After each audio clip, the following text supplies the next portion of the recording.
ನಾವೀಗ 13ನೇ ಪ್ಯಾರಬಲ್ ನಾವು ನೋಡಕ್ಕಾಗಿದೆ. So now we'll be meditating the 13th parable. Matthew 21:33-44. Matthew chapter 21 verse 33 to 44. ಅಂದ್ರೆ ಒಬ್ಬ ಯಜಮಾನ ಇದ್ದ. There was a master, ಅವನದು ಒಂದು ದ್ರಾಕ್ಷಾ ತೋಟ ಇತ್ತು. and the landowner had a vineyard. ಆ ತೋಟಕ್ಕೆ ಅವನು 3 ಕಾರ್ಯಗಳನ್ನು ಮಾಡಿದ. For that vineyard he had done 3 things. ಒಂದು, ಆ ತೋಟದ ಸುತ್ತಲೂ ಬೇಲಿ ಕಟ್ಟಿದ. Firstly, he put a fence around the vineyard. ಎರಡನೇದಾಗಿ ಅಲ್ಲಿ ಆ ದ್ರಾಕ್ಷಿಯ ಹಣ್ಣಿನ ಜ್ಯೂಸ್ ತೆಗೆಯುವುದಕ್ಕಾಗಿ ಅಲೆಯನ್ನು ಕಟ್ಟಿದ. And secondly, he had dig a wine press in it. ಮೂರನೇದಾಗಿ ಒಂದು ಗೋಪುರವನ್ನು ಕಟ್ಟಿದ. And thirdly, he had built a watchtower. ಅಂದ್ರೆ ಈ ದ್ರಾಕ್ಷಾ ತೋಟದಲ್ಲಿ ಯಾವ ಕೊರತೆಯೂ ಇಲ್ಲದ ಹಾಗೆ ಆ ಯಜಮಾನ ಸಿದ್ಧ ಮಾಡಿದ.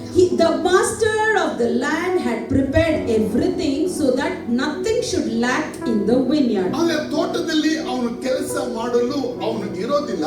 ಅವನು ಬೇರೆ ಪಟ್ಟಣಕ್ಕೆ ಹೋಗುವ ನಿಮಿತ್ತ, As he will not be there to work in the vineyard, he is going to another nation. ಯಾರಿಗಾದರೂ ಅದನ್ನ ಲೀಸ್ಗೆ ಕೊಡಬೇಕೆಂಬುದಾಗಿ ಯೋಚಿಸಿ. Firstly, he thought to give the vineyard for lease. ಅದಕ್ಕಾಗಿ ಅವನು ಯಾರಾದರೂ ಕೊಡೋಣ ಅಂತ ಯೋಚಿಸಿ. And he thought, okay, let me give it to someone.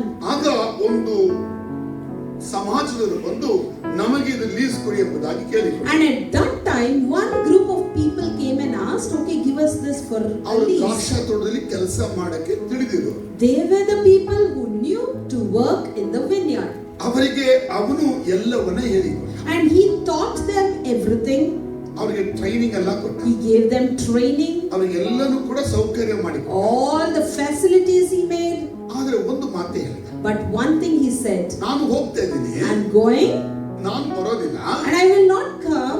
ಆದ್ರೆ ನೀವು ನನಗೆ ವರ್ಷಕ್ಕೆ ಏನು ಕೊಡಬೇಕು, But whatever you have to give me for 1 year, ಅಂದ್ರೆ ಆ ಫ್ರೂಟ್ಗಳು, the fruits, ಫಲಗಳು ಕೊಡಬೇಕು. the fruits you have to give, ನೀವು ಮಾಡ್ಕೊಳ್ಳಿ, you do, ನೀವೆಲ್ಲ ಉಪಯೋಗಿಸ್ಕೊಳ್ಳಿ, you use, ನನಗೊಂದು ಭಾಗ ಕೊಡಿ. give me one part of share of it. ಅದು ರೆಂಟ್ ಆಗಿ ಕೊಡಿ. Give me that as a rent. ಅದನ್ನ ತಗೊಳ್ಳಕ್ಕೆ ನನ್ನ ಕೆಲಸಗಾರನ ಕಳಿಸಿ. And I will send my servants to collect it.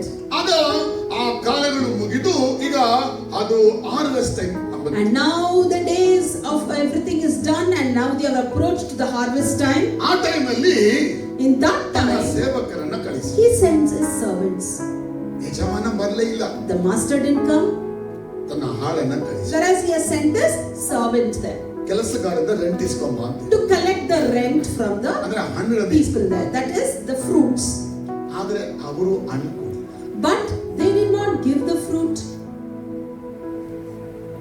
ಇನ್ನೂ ಹೆಚ್ಚು ಜನರನ್ನ ಕಳಿಸಿದ. And some more servants he sent, ಅವರು ಹಣ್ಣು. and even they didn't give the fruit. ಇನ್ನೂ ಕೆಲವರು ಕಳಿಸಿ. And some more people he sent, Hanne. even then they didn't give the fruit. ಬದಲಾಗಿ ಏನ್ ಮಾಡಿದ್ರು? Instead, what did they do? They bet him, ಕೊಂದರು, they killed them, ಕಲ್ಲುಗಳಿಂದಲೂ ಹೊಡೆದರು. and they threw him with stones. ಯಜಮಾನನಿಗೆ ಫಲವನ್ನ ಕೊಡಲಿ. They did not give the fruit to the owner. ಯಜಮಾನ ಯೋಚಿಸಿದ, And the owner thought, ಓ ಸೇವಕರಿಂದ ಕೊಡದೆ ಹೋದ್ರ, oh, because they are servants, I think they didn't give the fruit. ನನ್ನ ಮಗನನ್ನೇ ಕಳಿಸಿದ್ರೆ ಒಂದು ವೇಳೆ ಕೊಡ್ತೀನಿ. If I send my son only, they may give.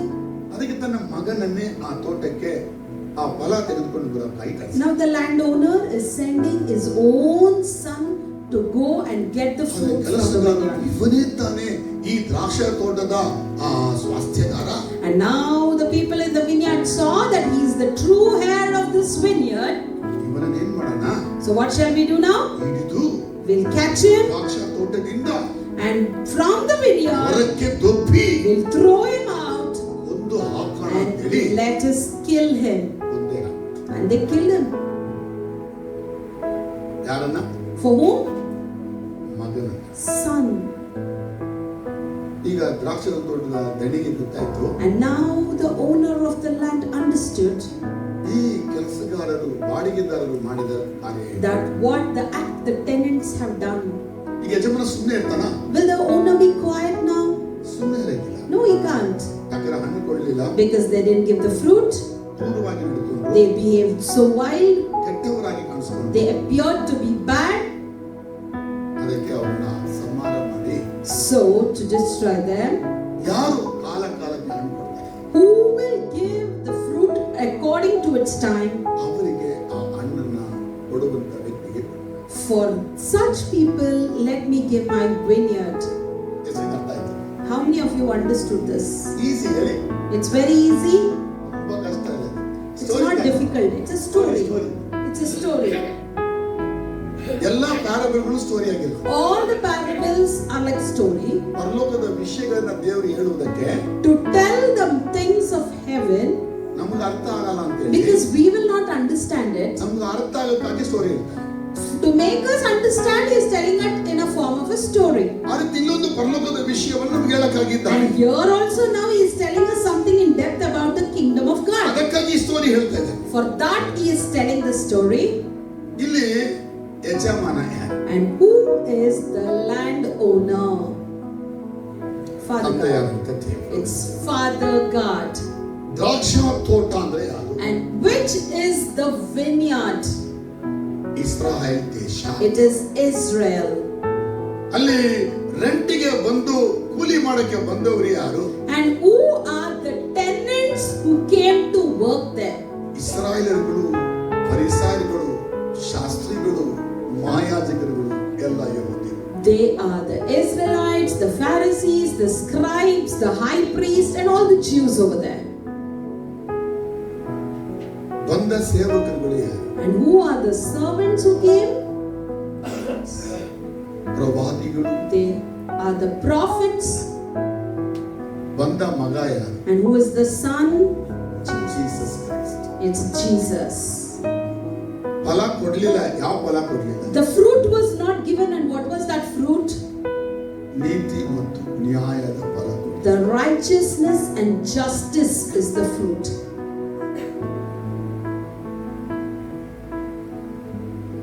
ಅದಕ್ಕೆ ಏನ್ ಮಾಡಿದ ಯಜಮಾನ? So what did the master do now? ಅವರಿಂದ ಭೂಮಿನ ಕಿತ್ಕೊಂಡ.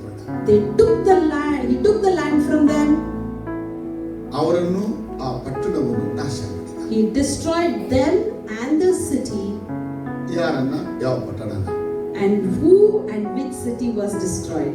ಇಸ್ರಾಯೇಲ್ ದೇಶವನ್ನು, The Israelites, ದೇಶದೊಳಗಿರುವಂತ ಗೋಪುರ ದೇವಾಲಯವನ್ನು, the watchtowers, the temples that was in Israel, ದೇಶದ ಒಳಗಿರುವಂತ ಬಲಿಪೀಠ ಅನ್ನು, the altar that was in the nation, ದೇಶಕ್ಕಿರುವಂತ ಫೆನ್ಸಿಂಗ್ ಅನ್ನು ತೆಗೆದ. the fencing that was there for the nation, he removed it.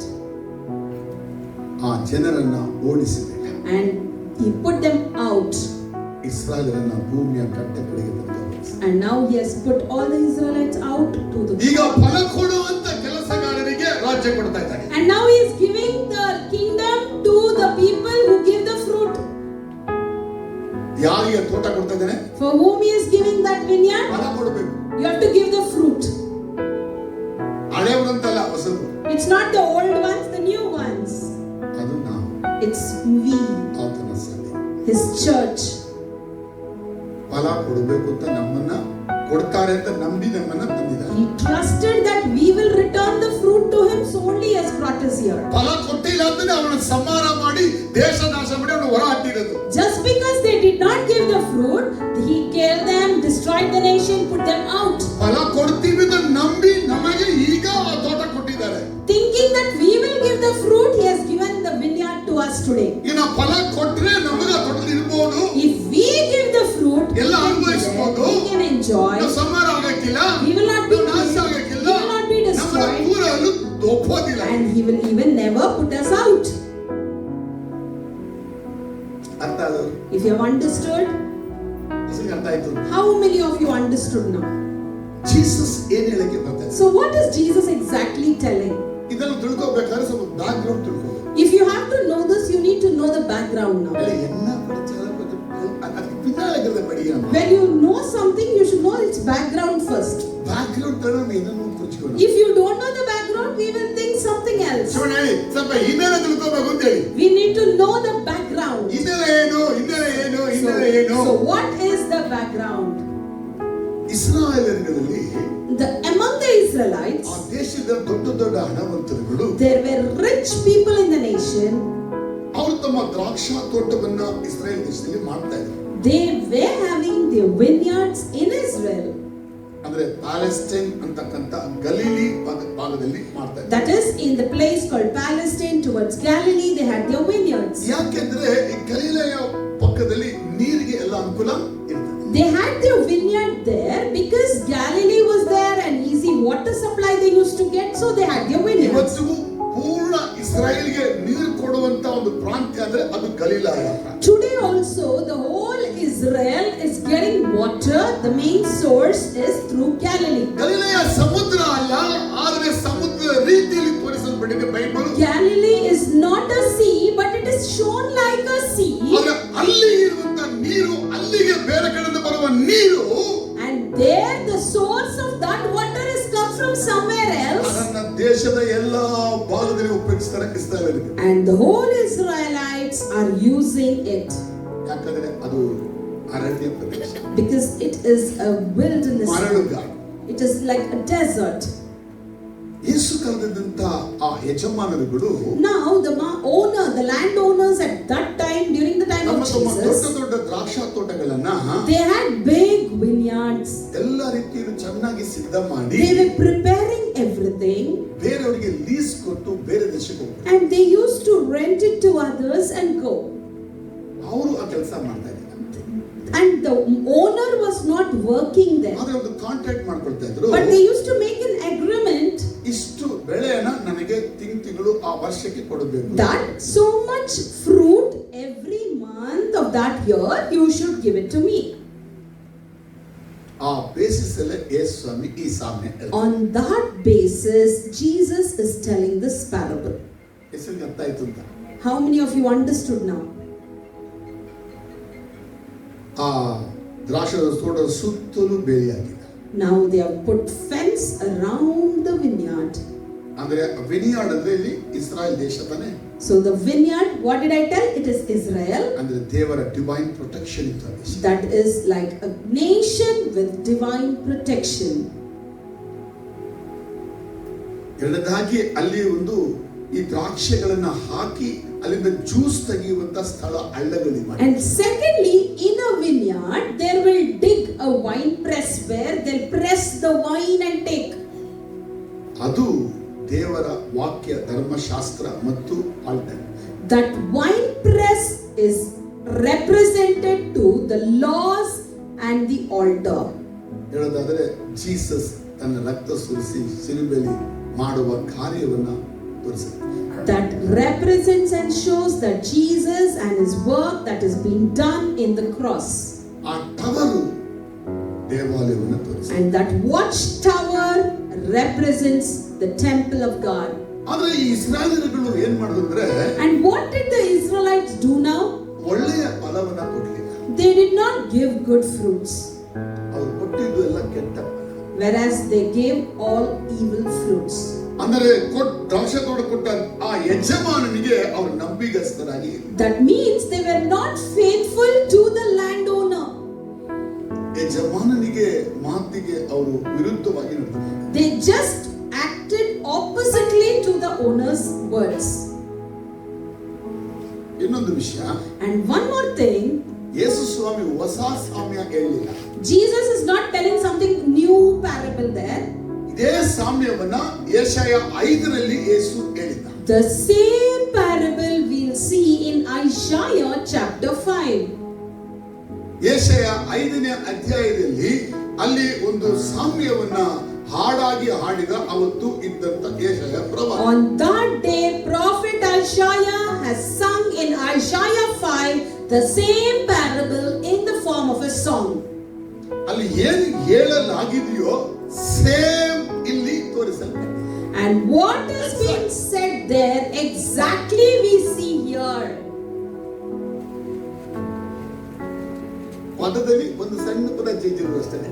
Just a minute changes of words may be there. Fruit ಅಂತ ಹೇಳುವಾಗ The fruit, wild grapes ಅಂತ ಹಾಕಿರ್ತಾರೆ. the fruit here means wild grapes they have put.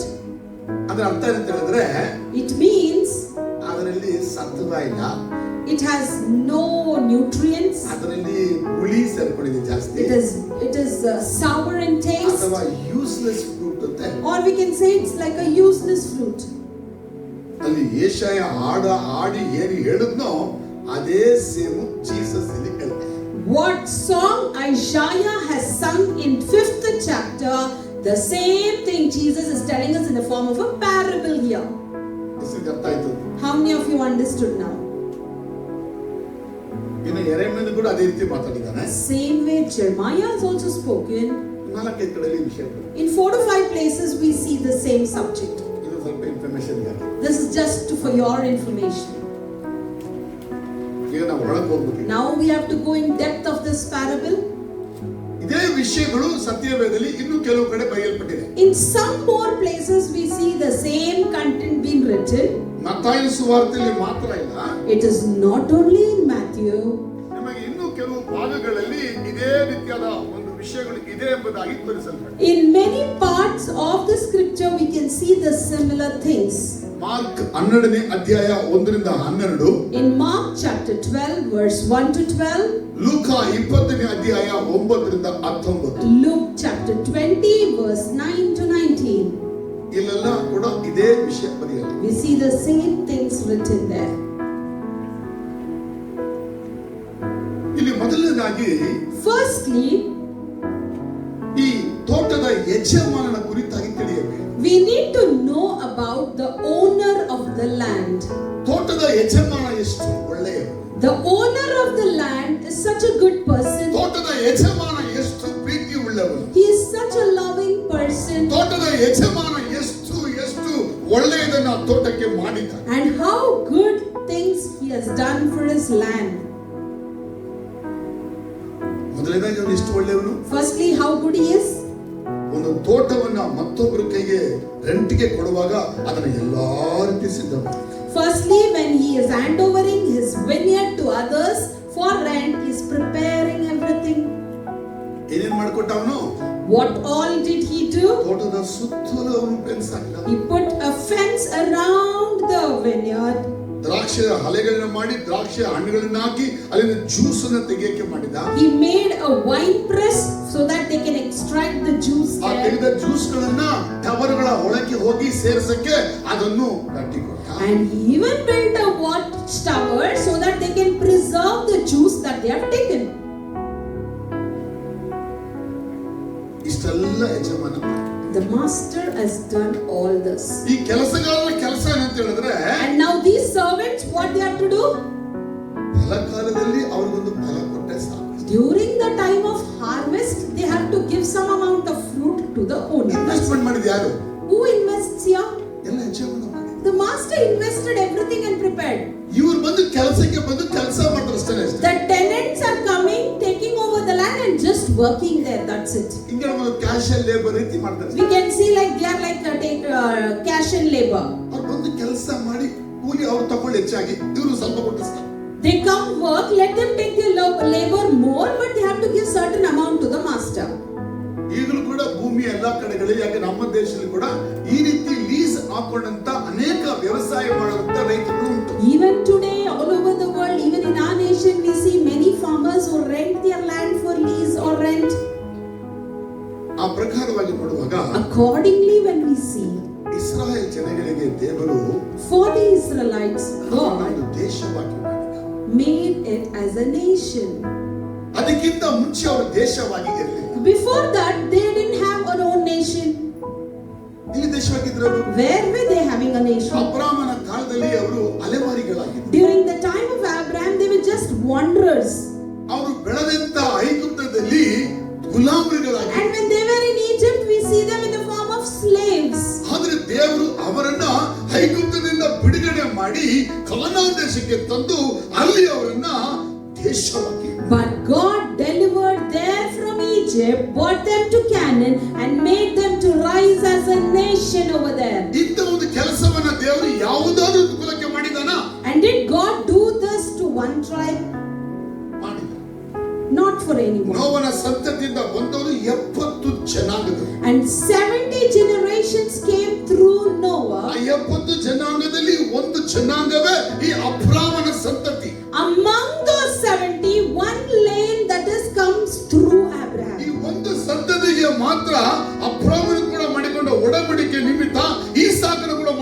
ಒಡಂಬಡಿಕೆ ನಿಮಿತ್ತ, ಯಾಕೋಬನ ಮನೆಗಳ ಒಡಂಬಡಿಕೆ ನಿಮಿತ್ತವಾಗಿ ಆ ಸಂತತಿಗೆ ಕಾನಾನ್ ದೇಶವನ್ನು ಕೊಡ್ತಾರೆ. And now, because among the 70, only the one tribe gets all the blessings because of the covenant that he has made through Abraham, through Isaac, and through Jacob. ಅವರನ್ನ ಕರ್ಕೊಂಡ್ಬಂದ ಮಾರ್ಗದಲ್ಲಿ ಏನೆಲ್ಲ ಮಾಡಿದ ದೇವರು ಅವರಿಗಾಗಿ. And when God led them in their way, so many miracles God ನಾನು did. ಅವರ ದೇವರು ಎಂಬುದನ್ನು And ಹೇಳಿಕೊಂಡ. he declared, saying, I am your ಇವರು God. ನನ್ನ ಜನಾಂಗ ಎಂಬುದಾಗಿ And he ಹೇಳಿಕೊಂಡ. showed up saying, they are my ನಾನು ಇವರ ತಂದೆ people. ಅಂತ ಹೇಳಿಕೊಂಡ. He said that I am their ಇವರು ನನ್ನ father. ಮಕ್ಕಳು ಅಂತ ಹೇಳಿಕೊಂಡ. He even addressed, they are my children. Sinai ಬೆಟ್ಟದಲ್ಲಿ In the Mount Sinai, ಅಲ್ಲಿ ಇನ್ನೂ ಅದ್ಭುತವಾಗಿ ಮಾತಾಡಿದ. still miraculously he spoke. ನೀವು ನನ್ನ ಯಾಜಕರುಗಳು ಮತ್ತು ರಾಜರುಗಳು And he ಎಂಬುದಾಗಿ. addressed saying, you are my priests and my kings. ಈ ಮಾತಿಗೆ ಅವರು ಸ್ವಲ್ಪ ಅರ್ಥ ಮಾಡಿಕೊಳ್ಳುವುದನ್ನ ಮರೆತು ಬಿಟ್ಟರು. But they failed to understand this word. ಅಂದರೆ ಪ್ರೀಸ್ಟ್ ಅಂತ ಹೇಳಿದ್ರೆ ಅವರಿಗೆ ಮಾತ್ರ ಅವರು ಪ್ರೀಸ್ಟ್ ಆಗಿರೋದು ಅಲ್ಲ. It is priest here is not being a priest only for themselves. ಲೋಕದ ಕಟ್ಟ ಕಡೆಗೆ ಹೋಗಿ ಅವರು ಪ್ರೀಸ್ಟ್ ಉದ್ಯೋಗವನ್ನು ಮಾಡಿ ಜನಾಂಗಗಳನ್ನ ದೇವರ ಬಳಿಗೆ ತರಬೇಕು. Whereas they had to go to the corner of the world, do the service as priest and bring people towards God. ಇವರು ದೇಶವನ್ನ ಆಳಿ ಇಡೀ ಲೋಕವನ್ನ ತಮ್ಮ ಹಸ್ತದಲ್ಲಿ ಆಳತಕ್ಕಂತವರು ಆಗಬೇಕು. They have to be the people who rule over the nation and bring all the nation into God. ಅದಕ್ಕಾಗಿ ಅವರಿಗೆ ಪರಲೋಕದ ಆಹಾರ ಮನ್ನಾ ಕೊಟ್ಟ. So only the heavenly food manna was given to them. ಹಗಲು ಇರುಳು ಅವರಿಗೆ ಏನು ತೊಂದರೆ ಆಗದಂತೆ ಅಗ್ನಿ ಸ್ತಂಭ ಮೇಘ ಸ್ತಂಭವಾಗಿದ್ದ.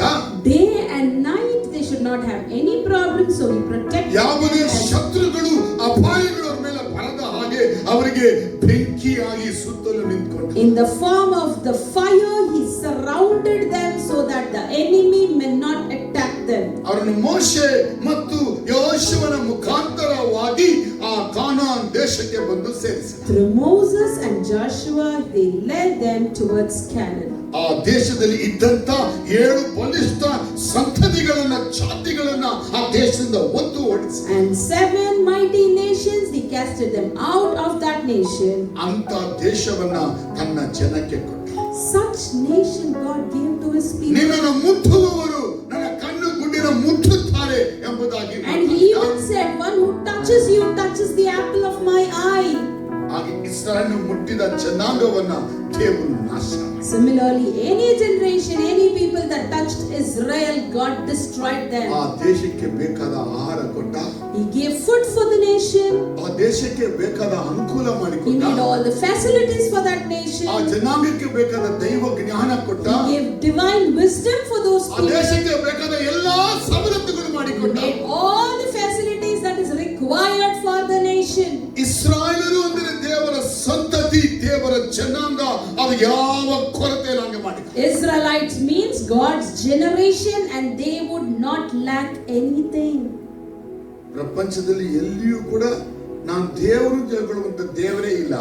All over the world there is no God that says that I am God. ಆದರೆ ಇಸ್ರಾಯೇಲಲ್ಲಿ ಮಾತ್ರ ದೇವರು ಅಂತ ಹೇಳಿಕೊಳ್ಳುವ ನಿಜ ದೇವರು ವಾಸ ಮಾಡ್ತಾರೆ. But only in Israel there is a true God who declares himself as ಭೂಮಿಯ God. ಎಲ್ಲಾ ಕಡೆಗಳಲ್ಲಿ ದೇವರೇ ಇಲ್ಲದೆ ದೇವರನ್ನು ಆರಾಧಿಸುವ ದೇವಾಲಯಗಳುಂಟು. All over the world we see there are temples, but there is no God. ಆದರೆ ಇಸ್ರಾಯೇಲಲ್ಲಿ ದೇವಾಲಯವಿದೆ, ಯಾಕಂದ್ರೆ ದೇವರೇ ಇದ್ದಾನೆ, ದೇವ ಜನಗಳು ಅವರನ್ನು ಆರಾಧಿಸುತ್ತಾರೆ.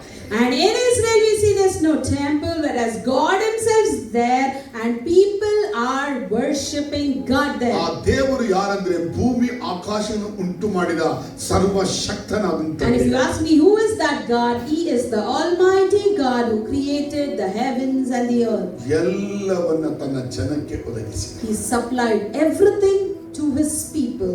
ಇಸ್ರಾಯೇಲರಿಗೆ ಯಾವ ಕೊರತೆ ಇಲ್ಲದಂತೆ ಆಶೀರ್ವದಿಸಿದ. And he blessed them in abundance that they would not lack anything. ಸಮೃದ್ಧಿಯಾಗಿ ಅವರು ಕಟ್ಟದ ಮನೆಗಳಲ್ಲಿ ವಾಸ ಮಾಡುವಂತೆ ಮಾಡಿ. And prosperously they were living in the house that they did not build. ಅವರು ಮಾಡದ ತೋಟಗಳನ್ನ ದೇವರು ಅವರ ಕೈಗಳಿಗೆ ಕೊಟ್ಟ.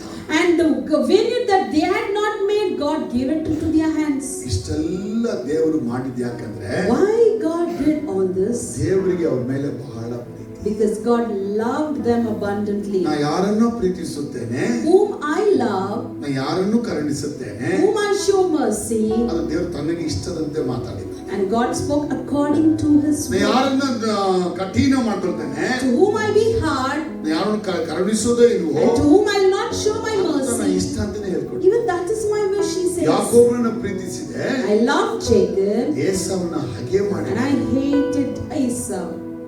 ಇಸ್ರಾಯೇಲಿಗಾಗಿ For Israel, ಫರೋವನ ಮೇಲೆ ಕಠಿಣವಾದ ತೀರ್ಪು ಬರಮಾಡಿದೆ. I brought a hard judgment on Pharaoh.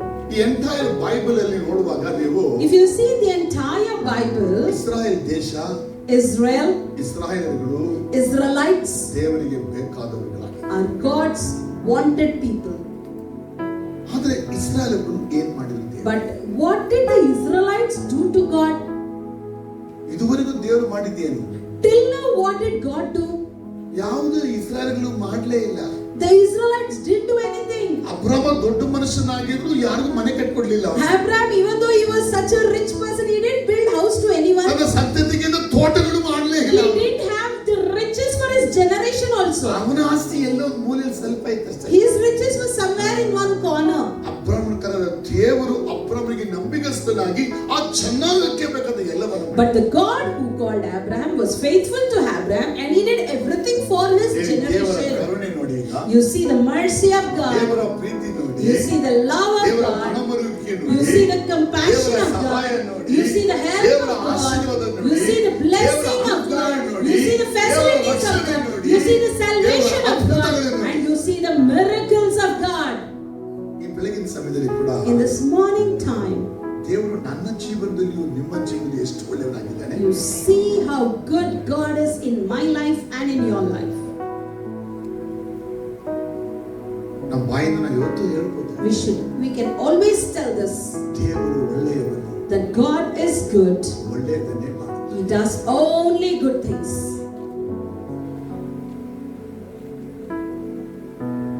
ಒಳ್ಳೆಯದು ಬಿಟ್ಟರೆ ಆತನಿಗೆ ಕೆಟ್ಟದ್ದು ಗೊತ್ತೇ ಇಲ್ಲ. He doesn't know anything bad other than goodness. ಈ ಸಾಮಿ ನೋಡ್ತೀರ ನೀವು? In this parable we see that. ದೇವರು ಆ ಇಸ್ರಾಯೇಲಿಗೆ ಎಲ್ಲವನ್ನೂ ಒಪ್ಪಿಸುವುದು ಯಾಕೆ? Why is God handovering everything to that ತನ್ನ Israel? ಐಶ್ವರ್ಯವೆಲ್ಲ ತಂದು ಆ ಜನಾಂಗಕ್ಕೆ ಕೊಟ್ಟದ್ದು ಯಾಕೆ? Why is he giving all that riches to his people? ತನಗಿರುವುದೆಲ್ಲ ದೇಶದಲ್ಲಿ ತಂದು ಹಾಕಿದ್ದು ಯಾಕೆ? Why is he investing everything that he has to that ಅವರು nation? ಮಾತ್ರ ತಿಂದು ತೇಗಕ್ಕಾಗಿ ಅಲ್ಲ. It is not because they should eat and enjoy. ಆ ದೇವರ ಐಶ್ವರ್ಯಗಳನ್ನ, The riches of God, ದೇವರ ಅನುಕೂಲಗಳನ್ನ the facilities of ನೀನು God, ಉಪಯೋಗಿಸಿಕೋ. you also use. ಜಗತ್ತಿನ ಪ್ರತಿ ಜನಾಂಗಕ್ಕೂ And to all the people in the world, ಯಾಜಕನಾಗಿ ರಾಜನಾಗಿ ಸೇವೆ you ಮಾಡಿ serve as a priest and king. ನನ್ನ ಐಶ್ವರ್ಯವಾದ ನನ್ನ ಪ್ರೀತಿಯನ್ನ, And the love that is ನನ್ನ riches ದಯೆ of mine, ಕರುಣೆಯನ್ನ, my compassion and my ನನ್ನ ಮನ mercy, ಮರೆಯುವಿಕೆಯನ್ನ, my compassion ನನ್ನ and ಸಹಾಯವನ್ನ, my help that ನನ್ನ you have, ಆಶೀರ್ವಾದವನ್ನ, my blessings, ನನ್ನ ಅನುಕೂಲಗಳನ್ನ my facilities, ಜಗತ್ತಿನ ಒಂದೊಂದು ವ್ಯಕ್ತಿಗೆ ಹೇಳಿ ಎಂಬುದಕ್ಕಾಗಿ you tell to everyone in the nation, he said and he sent. ಆದರೆ ಇಸ್ರಾಯೇಲ್ಗಳು ಈ ವಿಷಯದಲ್ಲಿ But the Israelites in this matter, ಜಗತ್ತಿಗೆ ಯಾರಿಗೂ ಹೇಳಕ್ಕೆ ಹೋಗಲಿಲ್ಲ. they didn't go to tell this to anyone. ಅವರು ಹೆಮ್ಮೆ ಪಡ್ಕೊಂಡ್ರು ಬರೀ They were just proud, ನಾವೇ ದೇವರ ಜನಾಂಗ, saying that we are God's ನಮ್ಮ ದೇವರ generation. ನಿಜವಾದ ದೇವರು, Our God is true God. ನಾವೇ ದೇವರ ಮಕ್ಕಳು, We are God's ನಮ್ಮ children. ದೇಶ ನೋಡಿ, You look at our ನಮಗಿರುವುದು nation. ನೋಡಿ, You see what ನಮ್ಮ we have. ಜ್ಞಾನ ನೋಡಿ, You see our ನಮ್ಮ wisdom. ಬುದ್ಧಿ ನೋಡಿ, You see our ನಾವೆಲ್ಲ talent. ಹೆಂಗಿದ್ದೀರಾ? How we are. ಬೇರೆಯವರೆಲ್ಲ ಹೆಂಗಿದ್ದಾರೆ But ನೋಡಿ. you see others how you are ಇವೆಲ್ಲ living. ಶಾಪಗ್ರಸ್ತರು, You all are ಇವೆಲ್ಲ cursed. ಮೋಸಗಾರರು, You all are ಇವೆಲ್ಲ deceivers. ಅನ್ಯಾಯಗಾರರು, You all are unjust ಇವೆಲ್ಲ people. ದ್ರೋಹಿಗಳು. You are wicked people. ಹಂಗೆ ಎಲ್ಲರನ್ನು ತಿಳಿದ್ರು. Like this they treated others. ದೇವರು ಕಳಿಸಿದ ಸೇವಕರಿಗೆ The servants sent by God, ಅವರು ಕೊಟ್ಟ ಫಲ ಏನಂದ್ರೆ what was the fruit that they gave? ಎಲ್ಲ ಕೆಟ್ಟ ಫಲಗಳೇ. All the bad fruits. ಗಲಾಟೆಗಳು, Quarrel, ಹೊಡೆದಾಟಗಳು, fight, ರಕ್ತ ಸುರಿಸೋದು, bloodshed, ಕೊಲ್ಲುವುದು. murder. ಯಾಕೆ ಕಳಿಸಿದ ದೇವರು? Why did God send? ತನ್ನ ಪ್ರವಾದಿಗಳನ್ನು ಯಾಕೆ ಕಳಿಸಿದ? Why did he send his prophets? ಯಾಕೆ ತನ್ನ ಟೀಚರ್ಸ್ ಅನ್ನು ಯಾಕೆ Why ಕಳಿಸಿದ? is God sending his teachers? ಯಾಕೆ ದೇವರ ಮನುಷ್ಯರನ್ನ ದೇವರು ಕಳಿಸಿದ? Why is God sending children of ನಾನು God, ನಿನಗೆ ಕೊಟ್ಟಿದ್ದನ್ನ what I have given to ನೀನು you, ಬೇರೆಯವರಿಗೆ ಕೊಡದೇ ಇದೆಯಲ್ಲ, you are not giving it to others. ನೀನು ಮನ ತಿರುಗಿ ಕೊಡು.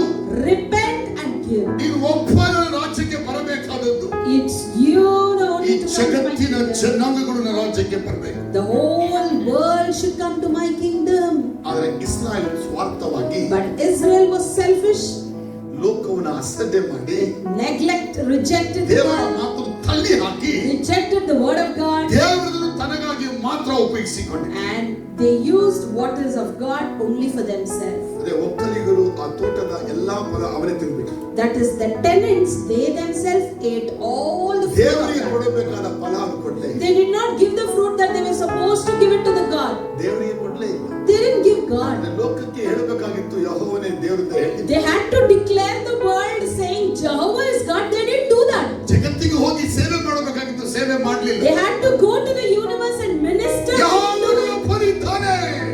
Jehovah is ಅವನೇ there. ಆಕಾಶಕ್ಕೂ ಭೂಮಿಗೂ ದೇವರು. He is the God of heaven and earth. ಅವನೇ ನಿಜವಾದ ದೇವರು. He is the true God. ಪ್ರೀತಿ, ದಯೆ, ಕರುಣೆಯುಳ್ಳ ದೇವರು. He is the loving, compassionate and merciful God. ನಮಗೆ ಮಾಡಿದನು ನಿಮಗೆ ಮಾಡುತ್ತಾನೆ ಅಂತ ಹೇಳಬೇಕಾಗಿತ್ತು. What He has done for us, He will surely do it to you. ಆ ಫಲ They had to tell, but they never spoke. ಬದಲಾಗಿ ಏನ್ ಮಾಡಿದ್ರೆ Instead, what they did, ಅನ್ಯಾಯ, injustice, ಅಕ್ರಮ, wickedness, ಅನೀತಿಗಳು they despised others, they deceived others, ಎಲ್ಲ ಕೆಟ್ಟ ಕೆಲಸ. all kinds of wickedness they did. ಇವತ್ತು ನಾವ್ ಯಾರಾಗಿದ್ದೀವಿ ಅಂತ? Today, who are we exactly? ಕತ್ತಲೆ ಹೊಳೆಯಿಂದ ನಮ್ಮನ್ನು ದೇವರು ಬೆಳಕಿಗೆ ತಂದಿದ್ದಾನೆ. From the darkness, God has led us towards light. ಯಾಕೆ ತಂದ ಕತ್ತಲದ ಬೆಳಕು? Why did God lead us towards that light?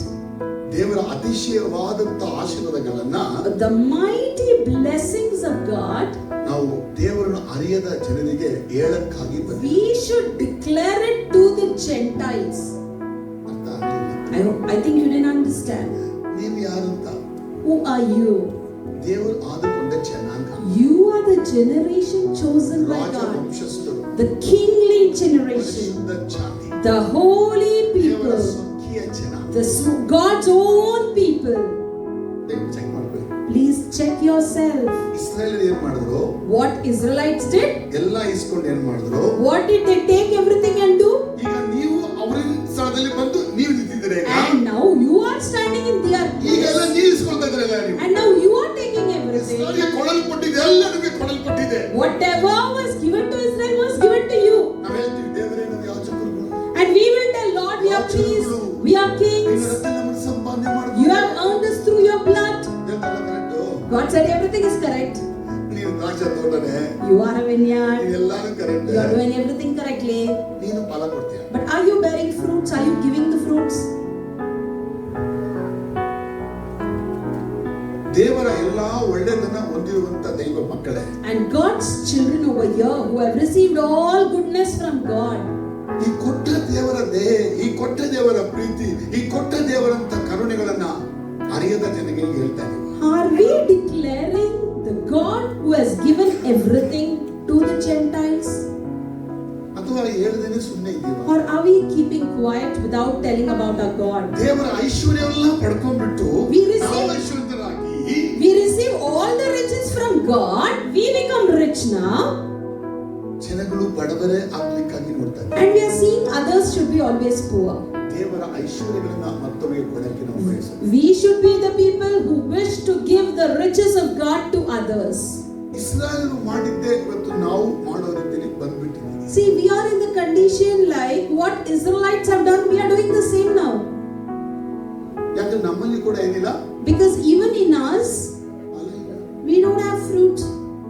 ನಾನು ರಕ್ಷಣೆ ಆದೆ, I'm saved, ಯೇಸುವಿನ ಕೊಳೆಯಲ್ಪಟ್ಟೆ, I'm being cleansed by the blood, ಯೇಸುವನ್ನ ಹೊಂದ್ಕೊಂಡೆ. I got baptized, ನಾನು ತಿಳ್ಕೊಂಡದ್ದು ಎರಡೇ ಎರಡು. I got to know only two things. ಚರ್ಚಿಗೆ ಬರ್ಬೇಕು, ಕಾಸು ಕೊಡು. Come to church, give the ಚರ್ಚಿಗೆ offering. ಬರ್ಬೇಕು, ಕಾಸು ಕೊಡು. Come to church, put the ಚರ್ಚಿಗೆ offering. ಬರ್ಬೇಕು, ಕಾಸು ಕೊಡು. You need to come to church, give the offering.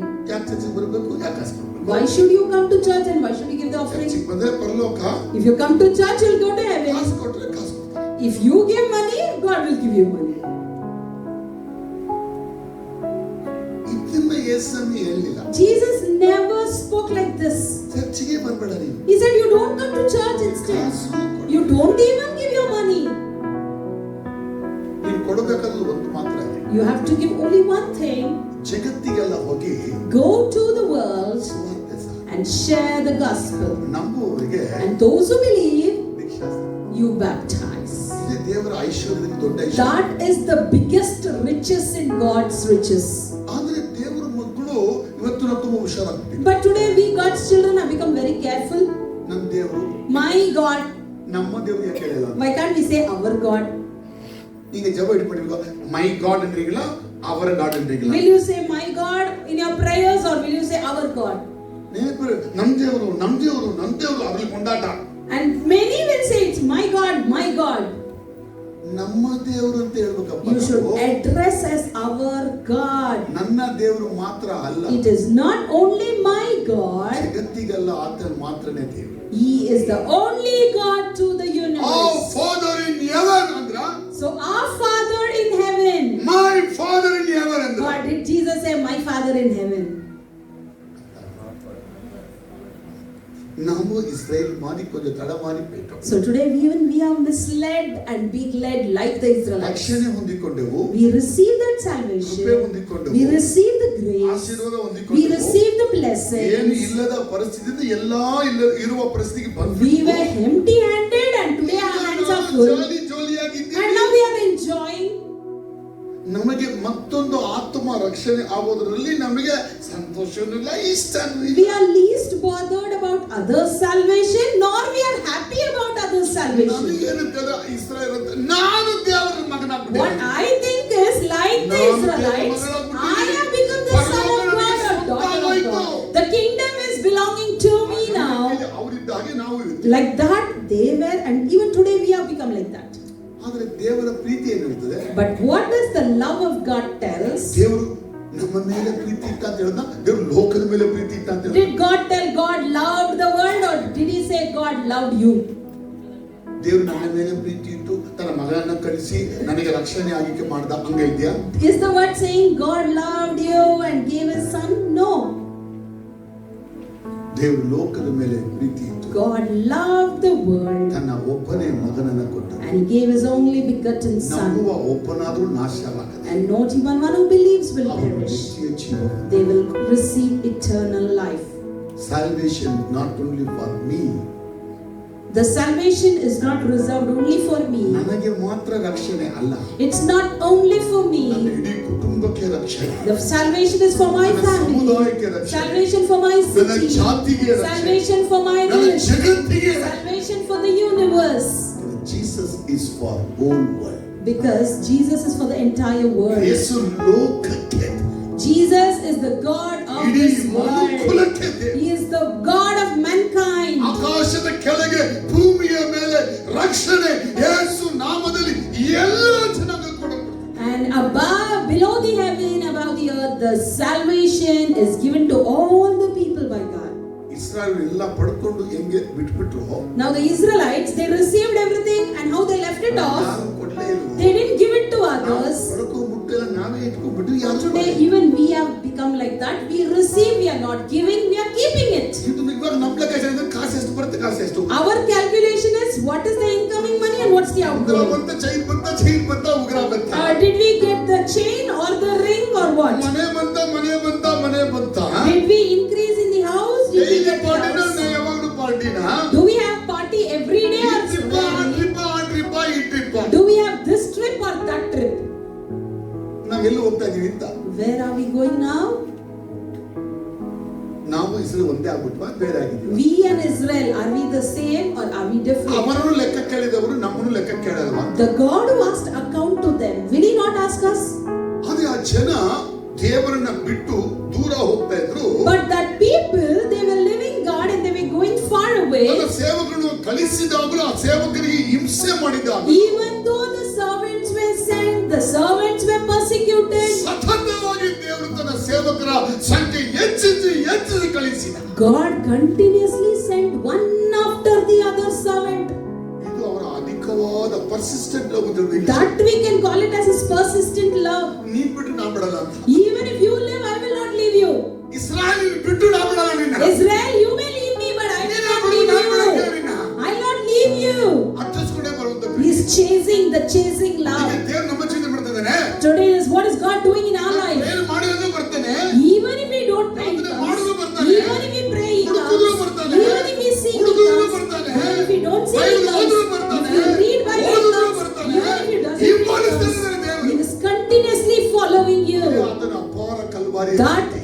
is abundant love in Calvary. ಫಲ ಕೊಡ್ತಾ ಇಲ್ಲ ನಾವು, We are not giving ಆದ್ರೆ fruit, ಬಿಡ್ತಾ ಇಲ್ಲ ಫಲ ಕೊಡು. but we are not even bearing fruits. ಇಲ್ಲ ಫಲ ಕೊಡಿ ನೀನು.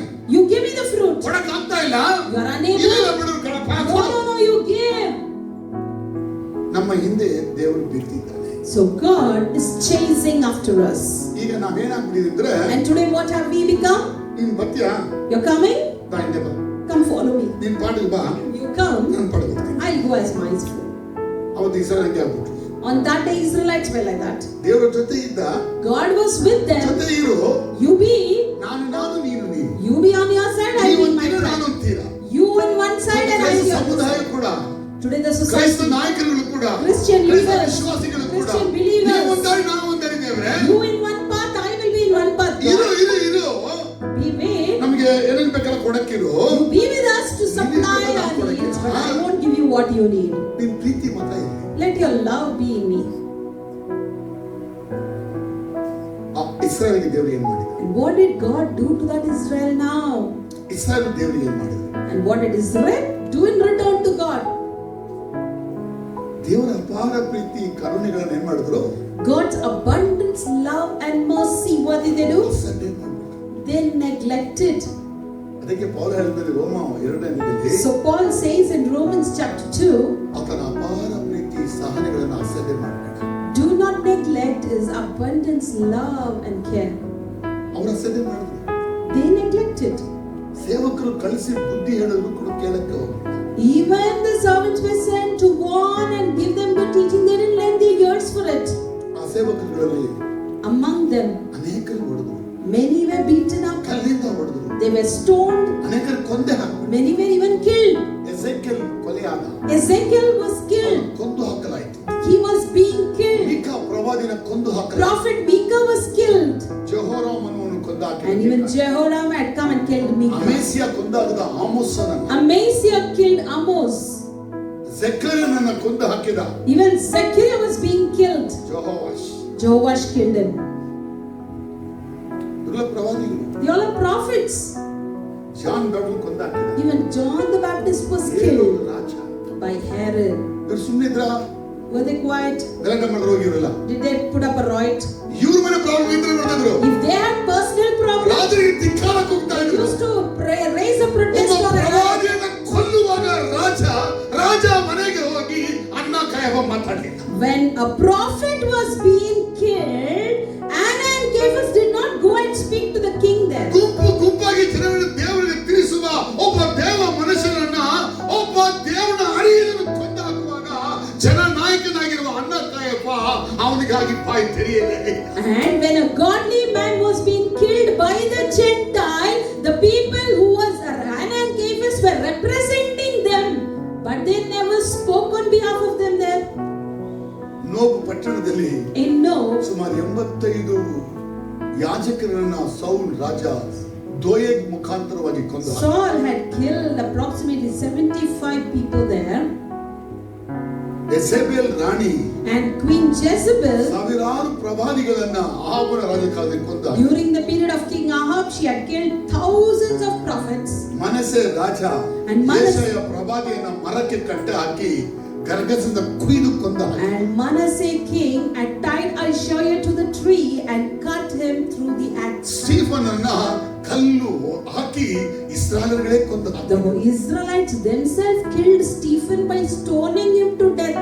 ಜೆಕರ್ಯ ಜಾನ್ ಬ್ಯಾಪ್ಟಿಸ್ಟ್ ತಂದೆಯನ್ನ ಏರೋದು ಕೊಂದು ಹಾಕುವಾಗ ಜನಗಳು ಇವರು ಕೈ ಕಟ್ಟು ಸುಮ್ಮನೆ ನಿಂತಿದ್ರು.